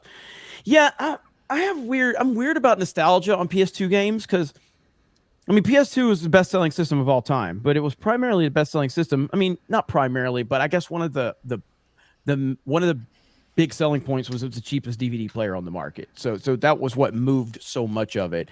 But I don't have a lot of nostalgia for just PlayStation 2 games. You know what I mean? Like PS1 games I do, but not PS2. Obviously N64, all that shit, clearly Xbox, but not PS2. But maybe I'm just not, maybe I was more plugged into other stuff at that time. I don't know. It was a big system for me. PlayStation 2. That was like when I, got into the whole, like I remember the bouncer. You were in middle school then, right? Yeah. So like I had, you remember that was when like all the like online like shit was starting to kind of take off. Like when you had that adapter thing that you had to screw in the back of that bad boy and playing fucking SOCOM. It's nice that Nintendo Switch, like that's what they were basically doing. If you wanted actually hardline fucking Ethernet, until the Switch SOCOM OLED was came out. so good. Yeah, man, that was my big introduction into like multiplayer. Like competitive gaming with SOCOM. No, I used to play the original Halo on this program that you would install on your computer called XB Connect before Xbox Live came out, and you'd play on your 56K modem, and it would make your Xbox think that it's playing on a local area network, and you could play Halo 1 online. That was the shit back in the day. Shit. That's what I used to do. SOCOM, you got 3 people that you had to bring to a. Yeah. Now, some of that SOCOM was intense, man. I remember 16, And hopefully that the 16, other team didn't kill him. Fucking demolition, like it was competitive, man. I loved that. Like I said, that was my first. Like I played some of the other, I remember doing LAN tourneys and stuff like that, like playing other games. But like for sure, online competitive, game multiplayer, like SOCOM was huge for me. I was like, I mean, on PlayStation 2, the original Battlefront and Battlefront 2. Yeah, yeah, those are good. Battlefront 2 Yeah. was so Battlefront good. 2 was so good. Battlefront 2, I burned out on a copy. I had to buy a second one. I know. There was. I know a bunch of people mentioned like God of War 2, and I guess I don't have nostalgia for God of War 2 because I didn't play God of War 1 and 2 until after I played 3. So I went back and played 1 and 2 because after I played 3, blew my mind. Still went on top 5 favorite games of all time. Then I went 3 back. came out on the PS3, right? Yes. Yeah. Yes. Yes. And then so I went back and played the first 2. Then I played the first 2 remastered, which is awesome. But I did play the OGs in their original form. I remember the first time playing a game on the PlayStation 3, like after it came out, and being like, "Wow, it was nothing will ever look this good again." PS3. That would have been PS2. PS2. That's Dante. Fucking Culpepper make the front. Wait, which year was that? I played. He had Randy Moss for like a few seasons, and all he did is close his eyes and threw that shit, and Randy Moss was catching it. That's how. Hey, Peyton Hillis made a Madden cover. All right, Hey, man, John Madden 2002 was the shit. John Madden 2002. 03 with Marshall Falk on it. I played that one the most. Was 04, 05 that had this random ass? Obviously I had it, but I don't. It was in my Sega. The cover. I played the Michael Vick one. I think Vick was 04. Maybe more than anything else. He was so fucking. He was broken on that fucking game, man. He is broken as Bo was on Tecmo Bowl, but he was He was one of the most broken fucking sports players. Oh he was. Holy shit, man. I didn't really play with him that much though. I played with the Bears. Yeah. So Devin Hester was broken on one of those Madden games. It was like Madden 08. Devin Hester. Well, he was the only one that had like 100 fast. speed. Like, yep. Yeah, 100 speed on there. He can outrun everybody. Yeah. Man, for a while, like when I was playing Madden games in basically all the 2000s, I would get fucked because I'd be like, I'm just playing with the Bears, going with their roster. So I playing with fucking Quincy Carter. As my fucking quarterback, man. Like, I had Rex Grossman. Oh my god, that's a name I never thought I heard again in my life. And then what I would do, Rippa, is I would take out Rex Grossman because I like Kyle Orton better. So I'd be riding with a 71 overall. Yeah, that was my quarterback. What am I now that I'm here in Orlando, me and Ryan, we got to play Baseball Stars. Shout out to Dark Side Droids. We got to play because you never played it, right, Ryan? Nope. Oh shit, man! Baseball Stars on the NES. Don't get no better than that. The only baseball game that I would say is up there with that is King Griffey Jr. Baseball. Triple play though, man. Like triple play baseball with Sammy Slugfest Sosa. too. Triple play baseball with Sammy Sosa on the cover, play dude. was huge, man. Slugfest 02 with Jim Edmonds on the cover. Baseball Stars. And the problem with Baseball Stars is, and King Griffey Jr. is that neither one of them had the NFL or the Major League Baseball Players Association, so it didn't have real players, but it had their likeness. So literally, like you could tell it was Kirby Puckett or whatever, I'd be playing with my Chicago Cubs in triple play baseball. You got Sammy Sosa, Mickey Morandini at second base, Jose Hernandez at shortstop, Gary Gaetti at third base, Mark Grace at first base, fucking Henry Rodriguez out there in left field, trying to fucking climb the ivy to snag a home run away from man. I freaking love triple play baseball. I was the same way though. Even during the bad time. I was doing the years of fucking Rusty Greer and fucking Juan Gonzalez from there, Rafael Palmeiro. Oh yeah, dude, Juan was fucking great in that game. Yeah, Juan Gonzalez was like for like 2 years he was like insane, the dude. best. Like he was fucking nuts, man. Yeah. Dude, I went to a Rangers game in Arlington in like 2002 or something, and I'll never forget because I got a Royce Clayton glove. That was the giveaway for the game. And I'm like, who the fuck wants a Royce Clayton glove? Nice. God, my man. first, I had a Rusty Greer signed glove back in the Gap. And that was like, I liked him a lot because of that. I thought it was a real cool thing. Nice. All right. I showed this on. Hang on. I got to show this. Go ahead. Keep reading. I'll be right back. All right. The clear site for $1. The PR campaign worked perfectly. They sold more than Imagine. Good night. Good fight. Thank you. All right. We got to run through these because we got a lot of fucking super chats to read. The RK8182. I'm panel's opinion of Rouge Light and Metroidvanias. Fun games. I think it's. Mm-hmm. You mean roguelite? Roguelite. I think it's just Yeah. spelled wrong. Yeah, fun style game. Yeah. Young so I Sykes showed- for 5. Titanfall 2 is the greatest FPS of all time. Yes, it is. Yes, it is. I showed this yesterday on Twitter. So I mean, this is in really this is really good shape on Super Mario 3. So in the box, it's got the instruction manual. It's even got the pouch, the NES pouch.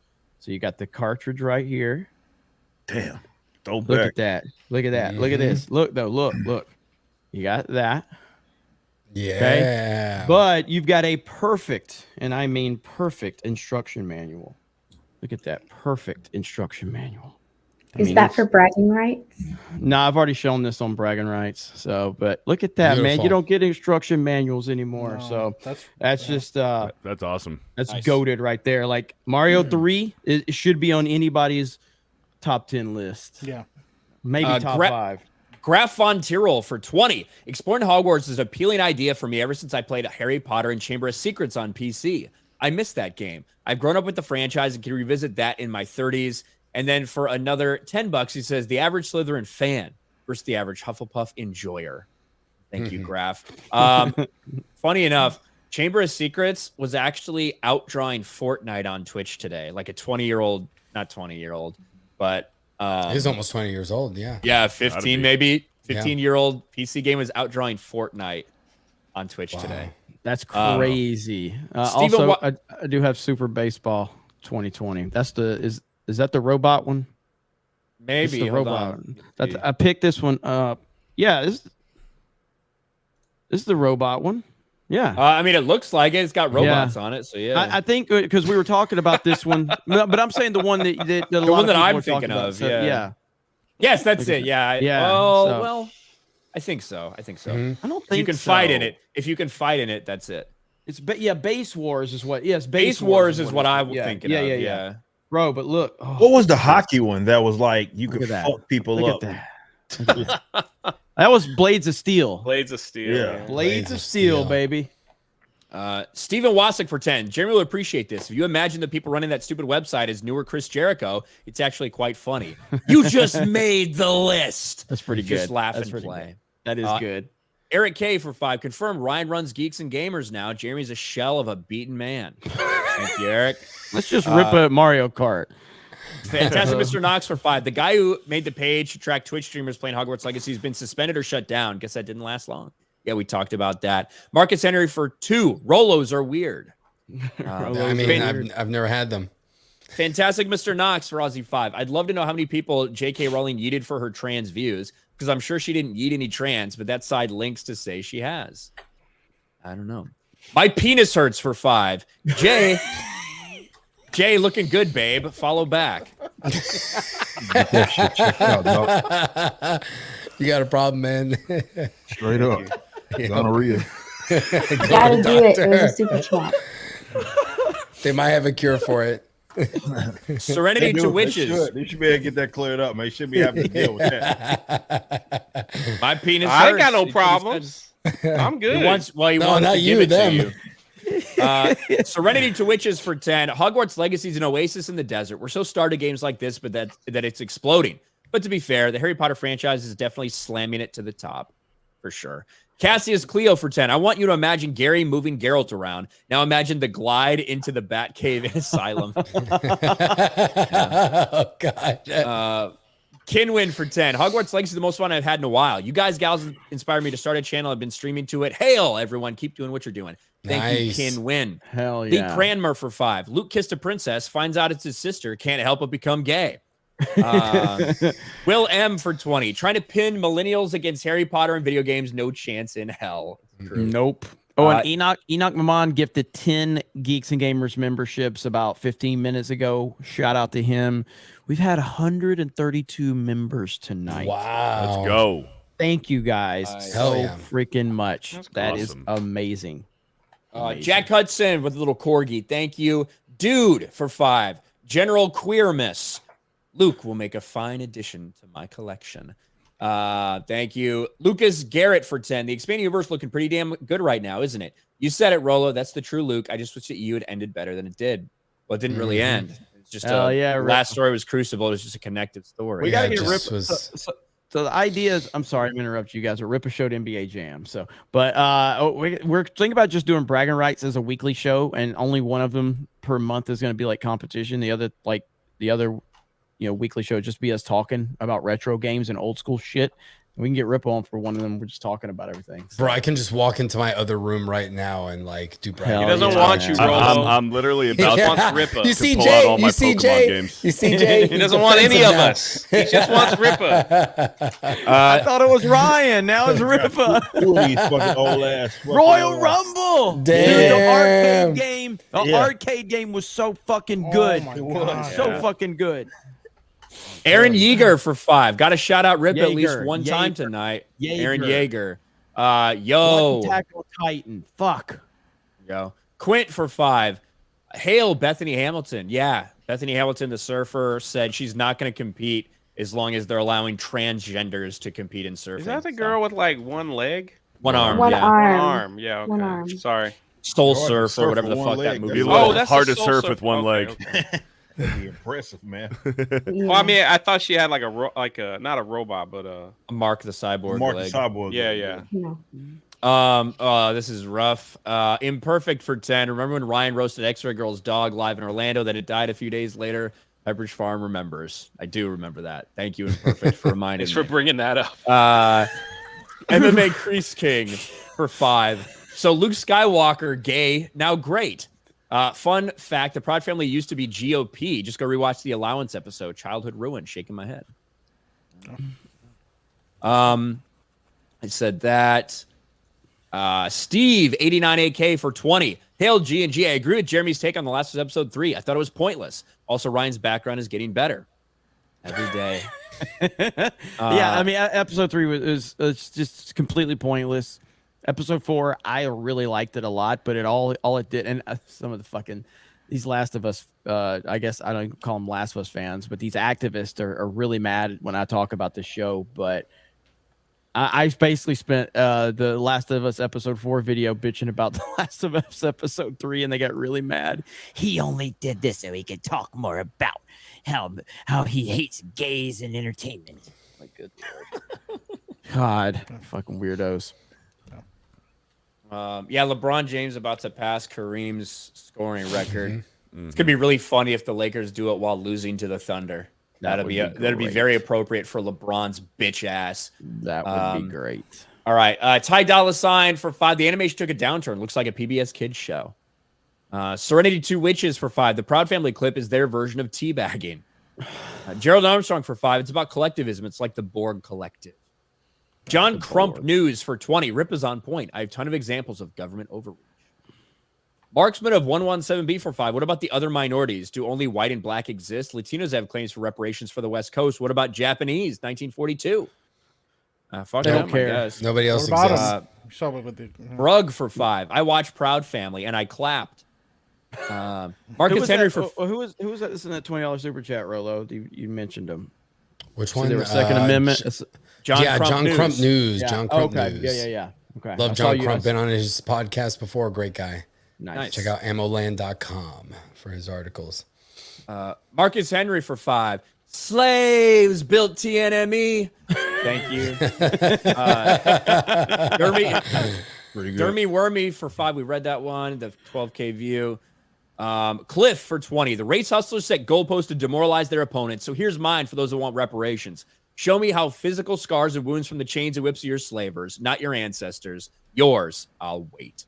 You'll be waiting a while. Hernandez professional. Yeah, Hernandez professional accounting for 10. My family comes from a communist country. Now we're proud Americans. We came to this country, made a business that lasted 31 years, never complained where we came, just hard work. Thank you, Hernandez. Weston for 5. I'll always be lurking y'all stream while I work, so I'm listening. I try to chime in when I can. Thank you, Weston. A lot of people lurk. A lot of lurkers around. Nothing wrong with it either. All good. We appreciate you guys. I had to refresh this entire fucking thing. We got 2 $20 tips on locals. Thank you, Steph, for letting me know. Salty Saurus Rex with 2 of them. Let's see. Says Epic Mike or Let's see. Mike, will Epic Verse make a backstory trailer of you making Josiah disappearing for months and coming back to announce Epic Verse? I mean, yeah, maybe. We kind of already did that shtick. I mean, over months, I got called a murderer. I had people sending me DMs like, "Did you actually kill Josiah?" I'm like, "No." So I don't know if I want to dig that back up again. I thought you did, and then he got like resurrected somehow. Well, I had to move his body around a lot until I could figure out how to bring him back, but that was a whole nother thing. So yeah. Never satisfied. satisfied. We need that. Is there any games you guys are looking forward to this year? Doesn't look a lot after Wolong Dark Dynasty. I'm and Blue Protocol for me. Yeah, it's going to be interesting to see what Starfield is going to do. Resident Evil 4 and Spider-Man 2. I'm Spider-Man curious. 2, yeah. Tears of the Sun, Tears of the Kingdom. I want to say Tears of the Sun. This is Bruce Willis movie. Bruce Willis. Yeah. He also said, I'm definitely looking forward to Final Fantasy 16. Yoshi P stood his ground against woke game journalists trying to pressure him to add black and brown characters in the game.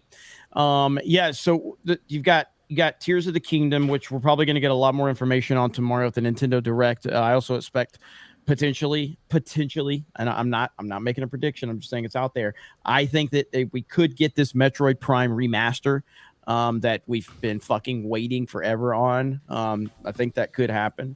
And we'll see. But also, LeBron just did it. Yeah. Ooh. Yep. Congratulations, cocksucker.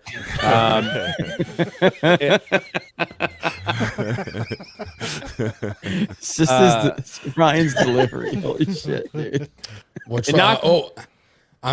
Sorry. Back to the video game thing. I want to check out Atomic Heart because I think this will be the next one that we get some controversy for because it's basically like a Russian developed game that's like pro-Soviet. So I really want to see if the woke mob gets as angry at that in the world of Ukraine as they did for Hogwarts Legacy. Yeah. So it's going to be really interesting if they call out Microsoft for like supporting a Russian dev. So that will be interesting. Mm-hmm. Anakmama for 5. If K-Biz is the Elon Musk of Geeks and Gamers and Hayden's the Bruce Wayne, that must make me Charlie from Always Sunny. Pretty much, yeah. I know Ryan appreciates that. Now. Yeah, Ryan's obsessed with that fucking show. By the way, like you love that show.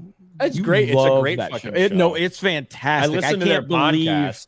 I can't believe how good it is because I'd never seen it until you told me to watch it. I haven't watched all of it yet, but yeah, it's so low budget. The Lethal Weapon series is like one of my favorites, and I was so bummed when people started getting pissed about it because that. Well, I think Disney took it down because Disney owns Hulu, and I think they took it off the streamer. Yeah, but the fact that it's like, hey, by the way, we removed some episodes due to the use of blackface. Oh, well, it's been running a long time. How many episodes do you have to remove? Oh, like 8. We did blackface like 8 times throughout the course of the run of the series. Anthony Gaming for $20. The people on Twitter, I read this one. John Crump News, another 2 said, I know a Brazilian that knows him. Nice. Who could it be? HTK bass player for 2. Tell Ripa I need my Ultramat cover.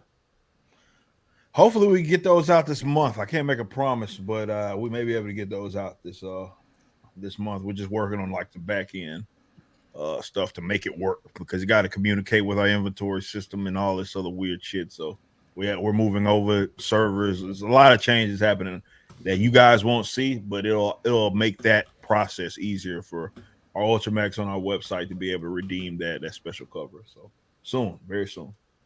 See Come Lu for 2. Tell Ripa the Chinese spy balloon died.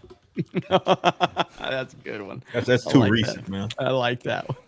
Hernandez Professional Accounting for 5. Hit the like button. Thank you. Gerald Armstrong for 5. Just saw a clip of SOTU, or State of the Union, where Joe accused GOP of threatening to cut Social Security and he got booted to oblivion. Yeah, he sounded retarded the entire time. We're gonna cover. We will fully cover that tomorrow on D-Day Cobra on our untitled political show. Me and Ryan. Dante Hall for 5. Marriage hit him hard. Now he got detractors. Cut the man some slack. Thank you. Josh Kelsey, $20 walks away. Thank you. Han shot first for $5. Bad, man. Ain't much organized about it other than the autism. Hot shot first for 5. Thank you. Rabid 1 for 2 says Orange Gonton. Thank you. Gonton. Rug for 5. Chinese spy balloon equals pimp on a blimp. It was a very appropriately timed for Alex. Fucking Alex, man. A Marcellus for 5. You guys need to get Robert Meyer Burnett on Mario Kart and teach him how to really play. Campy is holding him back on purpose. That'd be funny if like RMB was actually super fucking good at Mario Kart, but like John's like, I can't let you win. Bert for $5. Luke Skywalker was neither a cub nor a bear. Drunk 3PO definitely strikes me as a Bill and Frank type of Canadian bear. Do y'all agree? What do you think of that, Jay? Thanks. You know what that means? I don't even know who they are. They're a gay couple in Last of Us. That's probably, yeah. Thanks. You're welcome. I haven't watched a single episode, nor do I care. Well, I would care because it's the reference, but yeah. Yeah. So that when someone says, "Hey, you really remind me of Bill and Frank," you're like, "Thanks." Yeah. Whatever makes him happy. Is Jay even here tonight? No. I don't know. Yeah. It's so quiet. We got someone a super chat for you, Jay, for $2 from Laura Lynn Lance. Great chat, y'all. Hi, Jay. Smooches. Hi, Hello. Steph.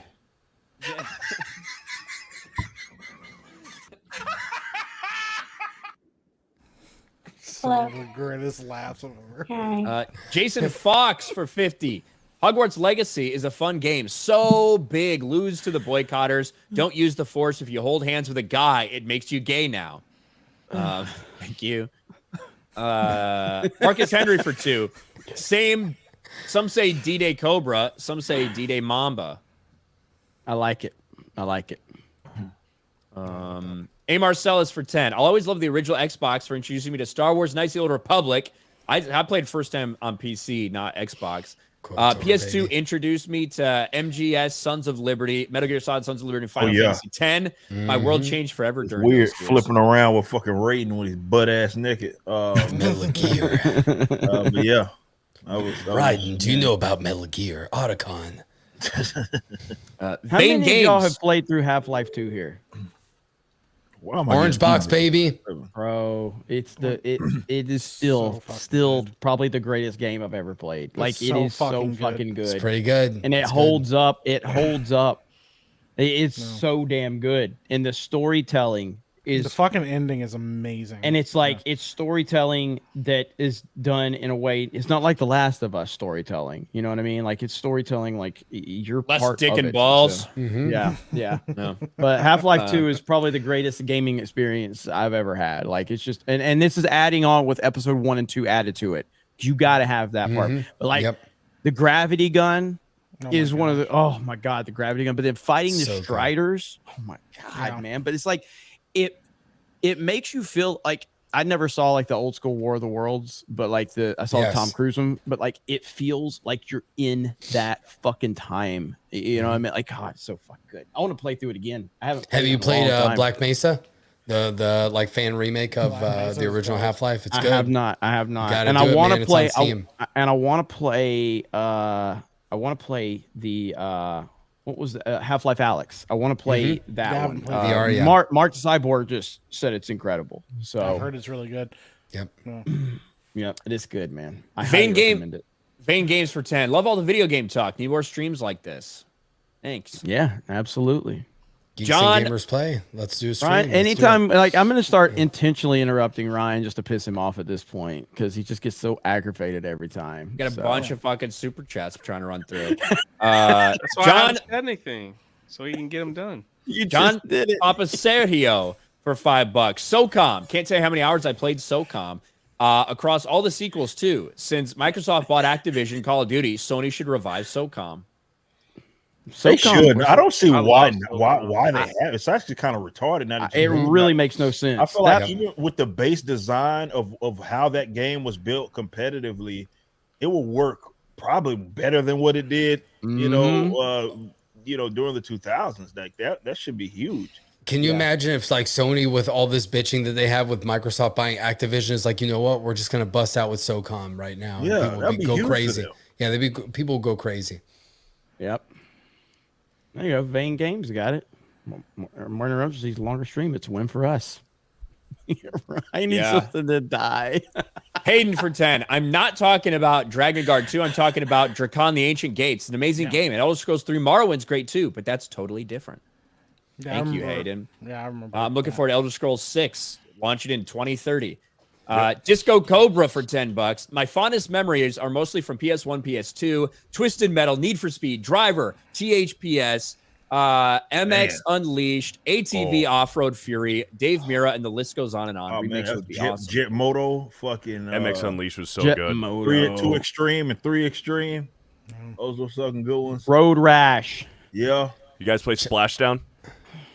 I don't think I ever played that one. Splashdown. Chad brought up Splinter Cell. Splinter Cell is one of the best from that era too. Oh, Splinter Cell, yeah. Mhm. Detail that was one of the best. Insane. I played Road Rash on the Panasonic 3DO. Yes, I had a Panasonic 3DO, and Road Rash was just fucking incredible on that system. And I gotta find those old fucking games. Cool Borders, fucking was another one that I used to play a lot of. Yep. I gotta find those fucking games. They gotta be. Twisted Metal. Twisted Metal was classic. I sold all my games at GameStop for like 5 cents. $2 probably. Big mistake. I did that too for some of them. I know I've done that with some games. It was to a point like that was the thing to do. Like definitely with those sports games. Like you just fucking. All right, I'm gonna trade this. Well, I just bought this last week. It's fucking $1 now. I mean, the problem is too, like once the consoles have backwards compatibility, you're like, man, do I have to keep this one? Like I can just play everything, and then it's like, nope, I regret that. Yep. Yeah, man. Twisted Metal though, like, I would love to play. I would love to play Twisted Metal online. You know, That'd be cool. Like, oh my god, that would be incredible. Dixieland Delights for 10. Off topic, but super excited. My Canadian Bear plushie is being delivered tomorrow. Love to drunk 3PO and hail G&G. Nice. Nobody's gonna clap. Jay's not gonna clap. So I'm Mav for 5. Baseball Stars on NES was awesome. Used to play the heck out of it. And Blades of Steel when I was in the Air Force, late 80s, early 90s. Blades Hell Steel. yeah, Blades man. Steel's all about fighting. But Baseball Stars, man, holds this up. This is my first baseball game. Fucking Roger Clemens, baseball. It was 92. Oh yeah, I remember. Yeah, I remember Roger. Yeah. Rocket Roger. Anthony Gaming for 2. If you live in Australia, WWE binge now. Okay. Huh? Oh, are they gonna cut it off or something? Maybe. What? Really? Wow. I don't know. Mac Rabbit for 2. What about Baseball Simulator 1000? I don't remember that one. I remember, but I didn't play it. Talking and drawing with Shane. It's got to be Shane Davis. Yeah, that's What's Shane. up? Yeah, it cuts it off in the back end here, but Blades of Steel was awesome. Thank you, Shane. Shout out, Blades Shane. of Steel was awesome, dude. All you had to do, you had to just run into the other player like 2 or 3 times, Yeah, and man, then and it it's goes on, a bro. close up. They throw their gloves off, and all you was fight. It was fucking on, fucking man. badass. Yeah, it was Holy fucking shit! fun. It was the greatest thing ever, dude. Yeah, man, it was amazing. Oh. That was back in, dude. There was like grocery stores like Albertsons that had like rental areas, like where you could rent fucking video games from the fucking grocery store. Man, it was fucking sick. Yep. Hell yeah, Bro, I used to work at Blockbuster, and it was the greatest perk of all. I could get 5 free rentals a week, man. People hated me because every new game that came out, I'm like, man, I'm gonna keep that shit forever. And that was the days before like the pre-orders and all that. Like, yeah, you had just to work to there, get it. man. You had to work to get that shit. That's why, like, I get it. I understand technology. I understand advancements, all that. But it's like I don't like that you have. I don't like you can get your fucking movie tickets and you can pick your seat. You know, you used to have to go to the theater early and work for that shit. Yeah, and appreciate earn it, yeah. You know, nowadays I can buy any fucking GI Joe I want online, and I don't do it because there's nothing thrilling about that. I find such a thrill of going to a retro shop and finding the GI Joe that I want, like just by like, oh my god, there it is. It's so easy to buy it offline. You know what I mean? I can buy any game offline. I don't like that. I like the thrill of hunting something and searching it out and finding it through work. Not the easy way, man. It sucks. Well, it's a lack of appreciation. I mean, Rather even do it back in the easier and day, quicker. Yeah, even back in the day, like Beardo can speak to this, like Pokemon cards, man. You never knew what you were gonna get. Oh hell yeah! And there was always a risk. Like there's always a risk you're throwing down like your cash from like your first job or your allowance. Yep. And you're like, damn, I'm just gonna go for it. And you never knew what you were gonna get. And that's part of what made it exciting. Like in retrospect, like there were times when you think like, man, I wish I could just get whatever I wanted. But when you look back on it, you're like, it was the thrill of never knowing what you were going to get. And if you could get it, that made it exciting. And that's what made it special. When you actually got what you wanted, you're like, damn, I finally did it. Exactly. Made it that worth that much more. Fearless Leader for 10. I'm graduating high school in May, not college. Any tips where I should allocate a budget for my games besides paying employees? I also struggle finding people sharing my vision. My generation is dumb. That's that's true. That's tough. I got no ideas. If you're that young, yeah, that's boy, that's tough, man. That's hard to. That's gonna be very difficult to combat. You know, you're more than likely gonna need to, hone your skills, man. I guess use that young age to become the absolute best at whatever it is that you're trying to do, creatively, definitely as a games creator. And then maybe, once you're certainly older and you're putting yourself in a position to, be able to finance stuff, it'll be a lot easier to find more like-minded individuals. But that's what I believe as far as if you're that young, work on your craft, man. Like, because none of it matters if you're not good. You know what I mean? You got to absolutely be the best you possibly can at what it is you're doing. Yep. Very true. E1337 Neo for 5. Hey, Jeremy, I'll see your copy of Super Mario Bros. And raise you a still shrink wrap copy of Chrono Trigger for the SNES. Much like Ripper on a super chat, so he's like, just dropped it and walked away. I'm just walking away because I can't beat that. Like, it's just you can't beat that. That's the top of the line right there. So that's amazing. Fearless Leader for 5. Mike, where will I be able to watch Epicverse films? Theater, streaming service, your own streaming service? Yeah, the main hub is gonna be epicverse.tv. That's where you can go to check out everything, and we'll have a lot more information about where you can go to watch things and where we're hosting things, and because we'll be doing collabs with different people. So, and everything will hopefully be through the epicverse.tv hub, though. So go there and you can sign up, and then you get some. You can drop the link. You can drop the link in the chat, Mike, if you want. And mods, you can drop that. So, Saltysaurus Rex for 20 on locals. Could you imagine Ryan's reaction when he gets his food looking exactly how he ordered it, only to find pineapples on it? It'd be weird because it wouldn't look like exactly how I ordered it. So it'd be a strange conundrum. Joseph Fazio for 2. Give me some sugar, baby. Show your feet, Ryan. Go fuck yourself, you freak. John Papasergio for 5. I believe SOCOM was the first home console game or shooter to go online ever. It got the bad rolling for what multiplayer shooters are today, or it got the ball rolling. Yeah, that was huge, man. I was like it was so important, and just me as a gamer during that period of time, man. That was huge, man. I don't even know how the fuck I got into it. It was just we kind of gravitated towards it, and it worked out. You haven't checked Streamlabs at all, have you, Jeremy? Yeah, there's a couple over here. I haven't read any of them. Let me see. Okay, well, we're all caught up as soon as this. Chris B for 5. You have a magical voucher to redeem one of the 3 classic stand-up arcade games. X-Men, Simpsons, or Turtles? Which do you pick? Simpsons for me, man. Smacking motherfuckers with Bart and that damn skateboard. Man, was fucking sick. Chuck E. Cheese days, man. Yeah, I would probably do Ninja Turtles. Yeah. If Turtles has just gotten so much love though, so that's what makes it tough. I gotta go Turtles. It's got to be Turtles. Simpsons would be last for me. Simpsons first for me, and then it'd probably be X-Men second for me, but for sure, just Simpsons. Like that was the go-to game at the Chuck E. Cheese, bro.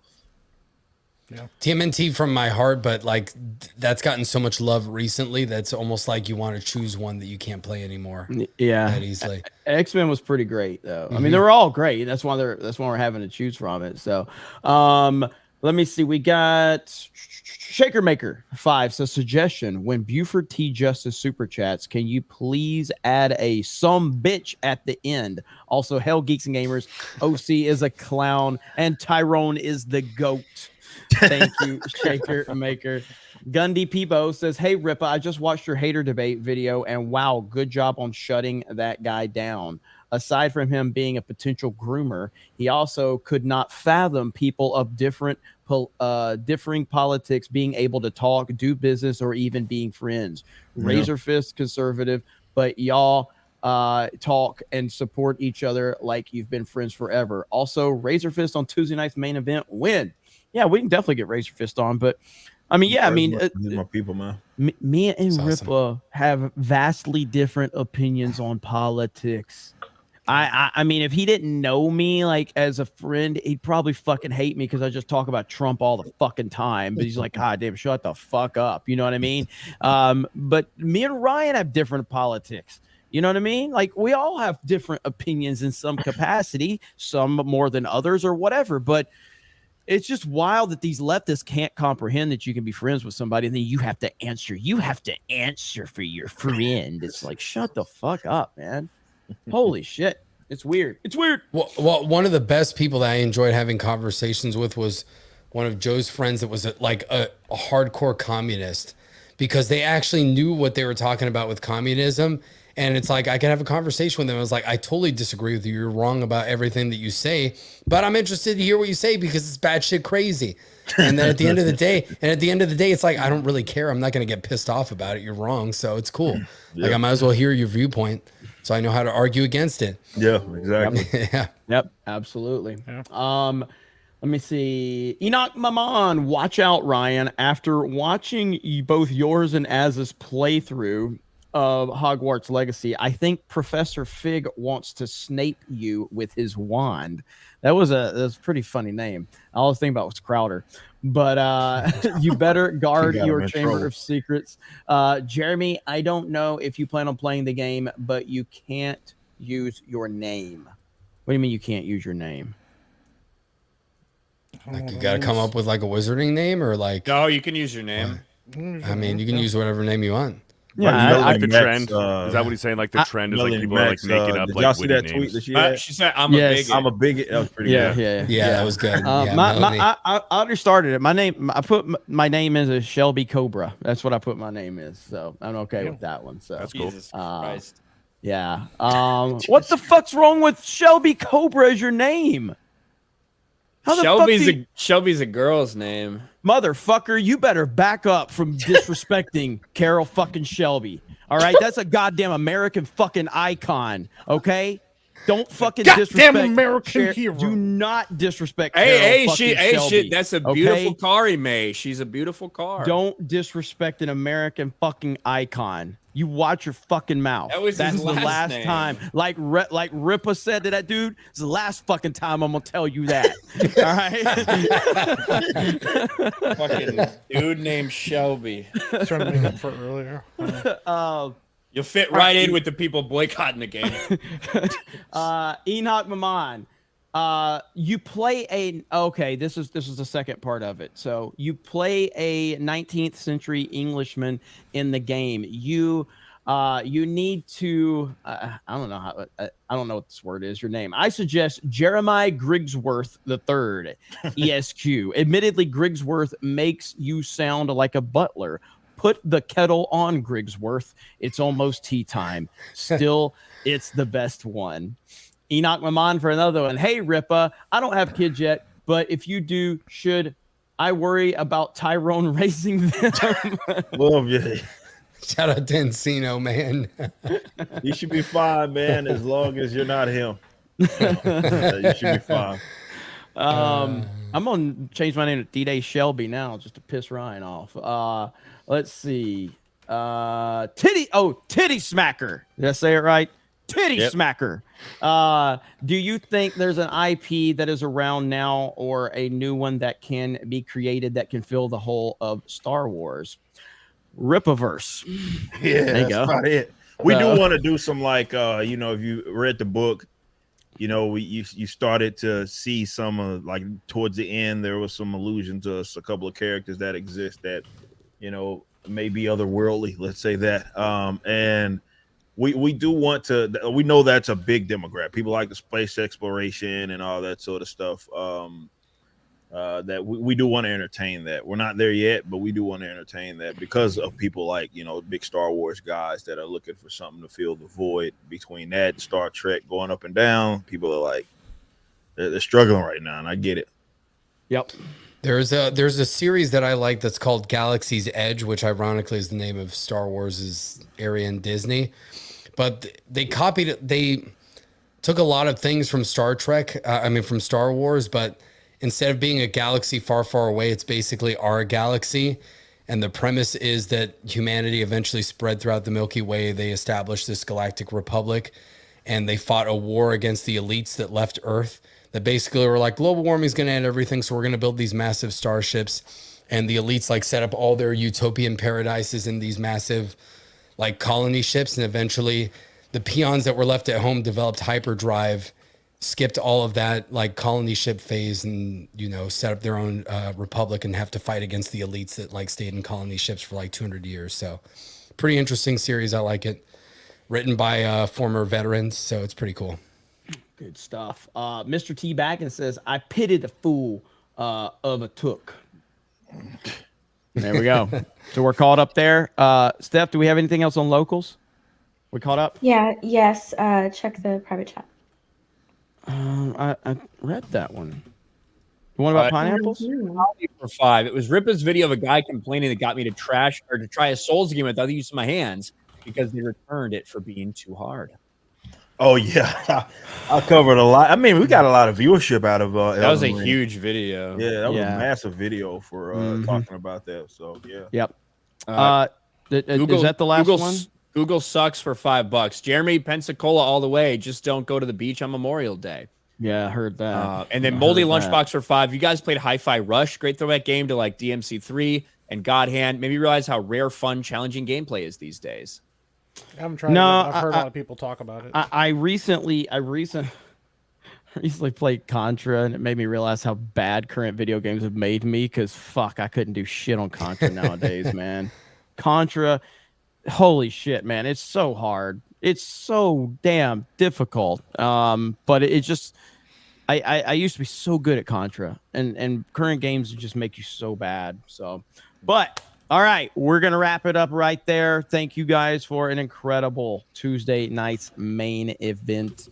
It was a good discussion. I think we covered a lot of different topics tonight, and which is what we want this show to be. We even got a little argument out of Mike and Ryan, which is always fun. We're always fun to do that.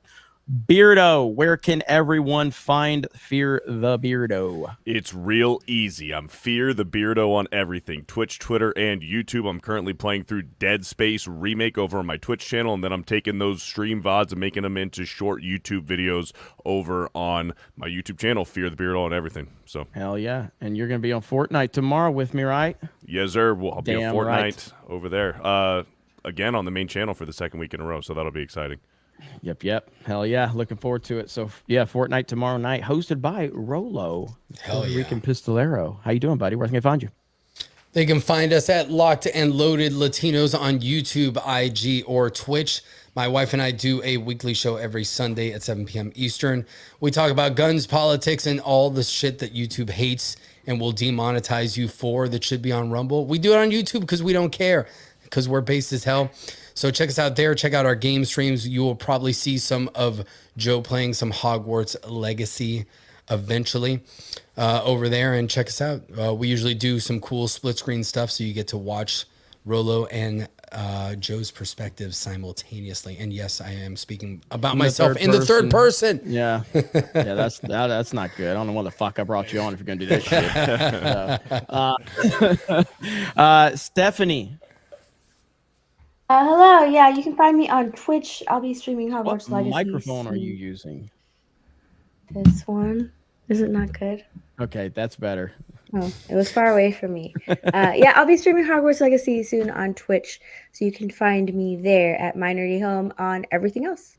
There we go. Twitch and Instagram. Links are in the Bye, chat, everybody. Thank you, Jeremy. Drunk 3PO, the highest energy panelist tonight. Does he have anything left in the tank? What are you talking about? I said everything I needed to say. Okay. I don't know why. My Hogwarts just finished downloading, so I'm good. So we'll like try that tomorrow. Should be interesting. Should be interesting. My wizard's name is J Money. So That's cool. I like that.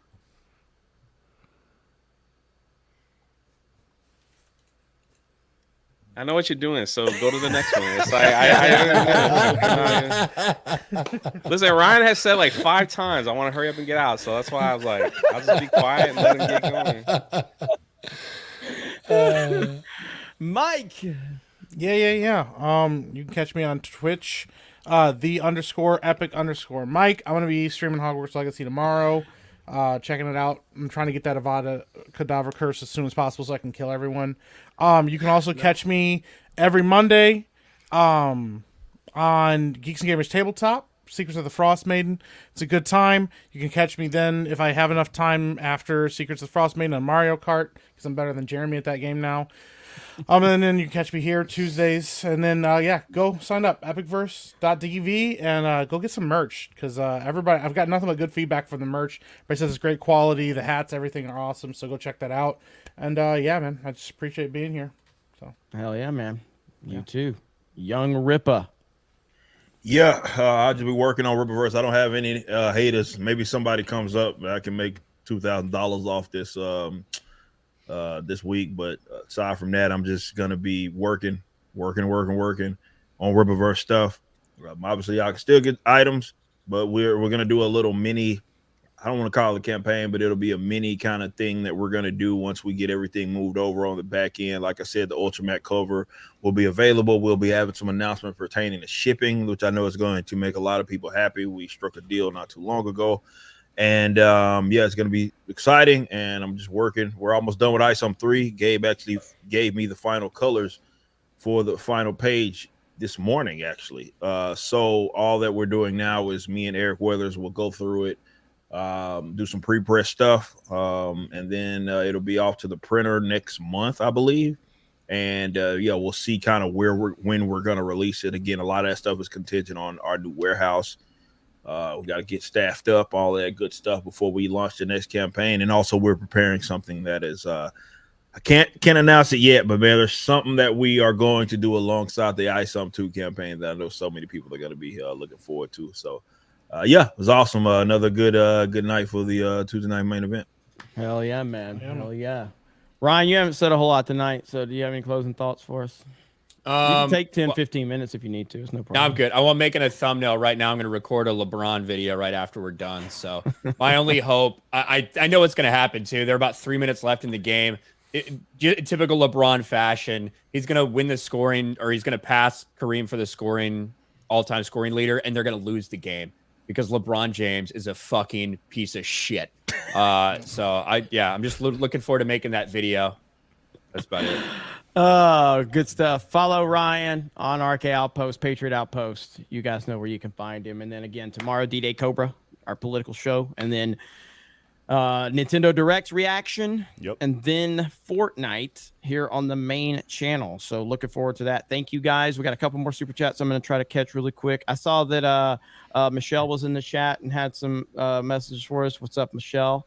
Good to see you. Hail the Lore is here. Gung Ho Max been dropping zingers all night. Gung Ho Max also. He said haters built the Rippaverse. Coco says, just got here. What I miss? A few things. Everything. But that's okay because it will be live for you to watch. It will be Hold live that for you up. to watch. So I didn't mean to do that one. I meant to do that one. So Oh my God. I don't know. What was it? I didn't even read it. Says carpet bagging is like a euphemism for being a black belt and eating pussy. That was pretty good. That's awesome. Could you imagine if we were a different channel, I'd have to fucking apologize and donate to all these fucking charities because the audience would be like, cancel him. I'd have to cry on stream for an hour like that soy boy. Anyway. And literally we're all like, that's fucking awesome. I just can't believe I did Oh my this. God. Yeah. Really quick, Ruben is in the chat. He says, "Hey, I just woke up. I'm going back to bed. Asking for prayers. Going to the hospital for new rounds of testing. I will be reaching out for support. Love at this time. I will fight. I will stand again." Hell yeah, Absolutely. Ruben. We got your back, bro. Mhm. Keep us posted on everything, man. Keep fighting, chat. Send positive vibes Ruben's way. We appreciate Ruben. Yep. E1337 Neo says to pile on further to all this old school game talk. Before we had Mario Party to destroy friendships, there was a waterfall stage from Contra. Hell yes. Holy crap, dude. Like, so you've got the Contra, the first Contra. When you get the spread gun, I don't know how many people played Contra back in the day, but when you got that little S right there, game changer, fucking game changer. But then there's the Contra that was on Super Nintendo as well, which is on point. I just think I think every person should stream Contra at some point in their life just to have to go through that gauntlet. You're not going to beat that game if you've never played it. You're just not going to. It's going to kick your ass too, especially current gamers. Fearless Leader, while watching Ripa's debate stream, that guy was so cringe. I physically couldn't sit still. I don't have autism, but I do have Asperger's. Yeah, I mean, that dude, again, that's what if you guys are looking for more great content, go over to Eric Gillai's channel, Young Ripa59, and watch that 5-hour stream. Trust me, you'll enjoy it. All right, guys. Thank you so much. We appreciate it. We'll see you tomorrow for political show on D-Day Cobra and for Nintendo Direct and then Fortnite. Have a great night, and we'll talk to all of you a little bit later. Bye, everyone. Bye, guys. Say bye, Jay. Say bye, Later. Jay. Bye, Say Jay. bye, Jay. We're still live. Bye, say Jay. bye. We can't end until you say bye. And Ryan's going to get Bye, mad if you Jay. don't say bye. Bye, Jay.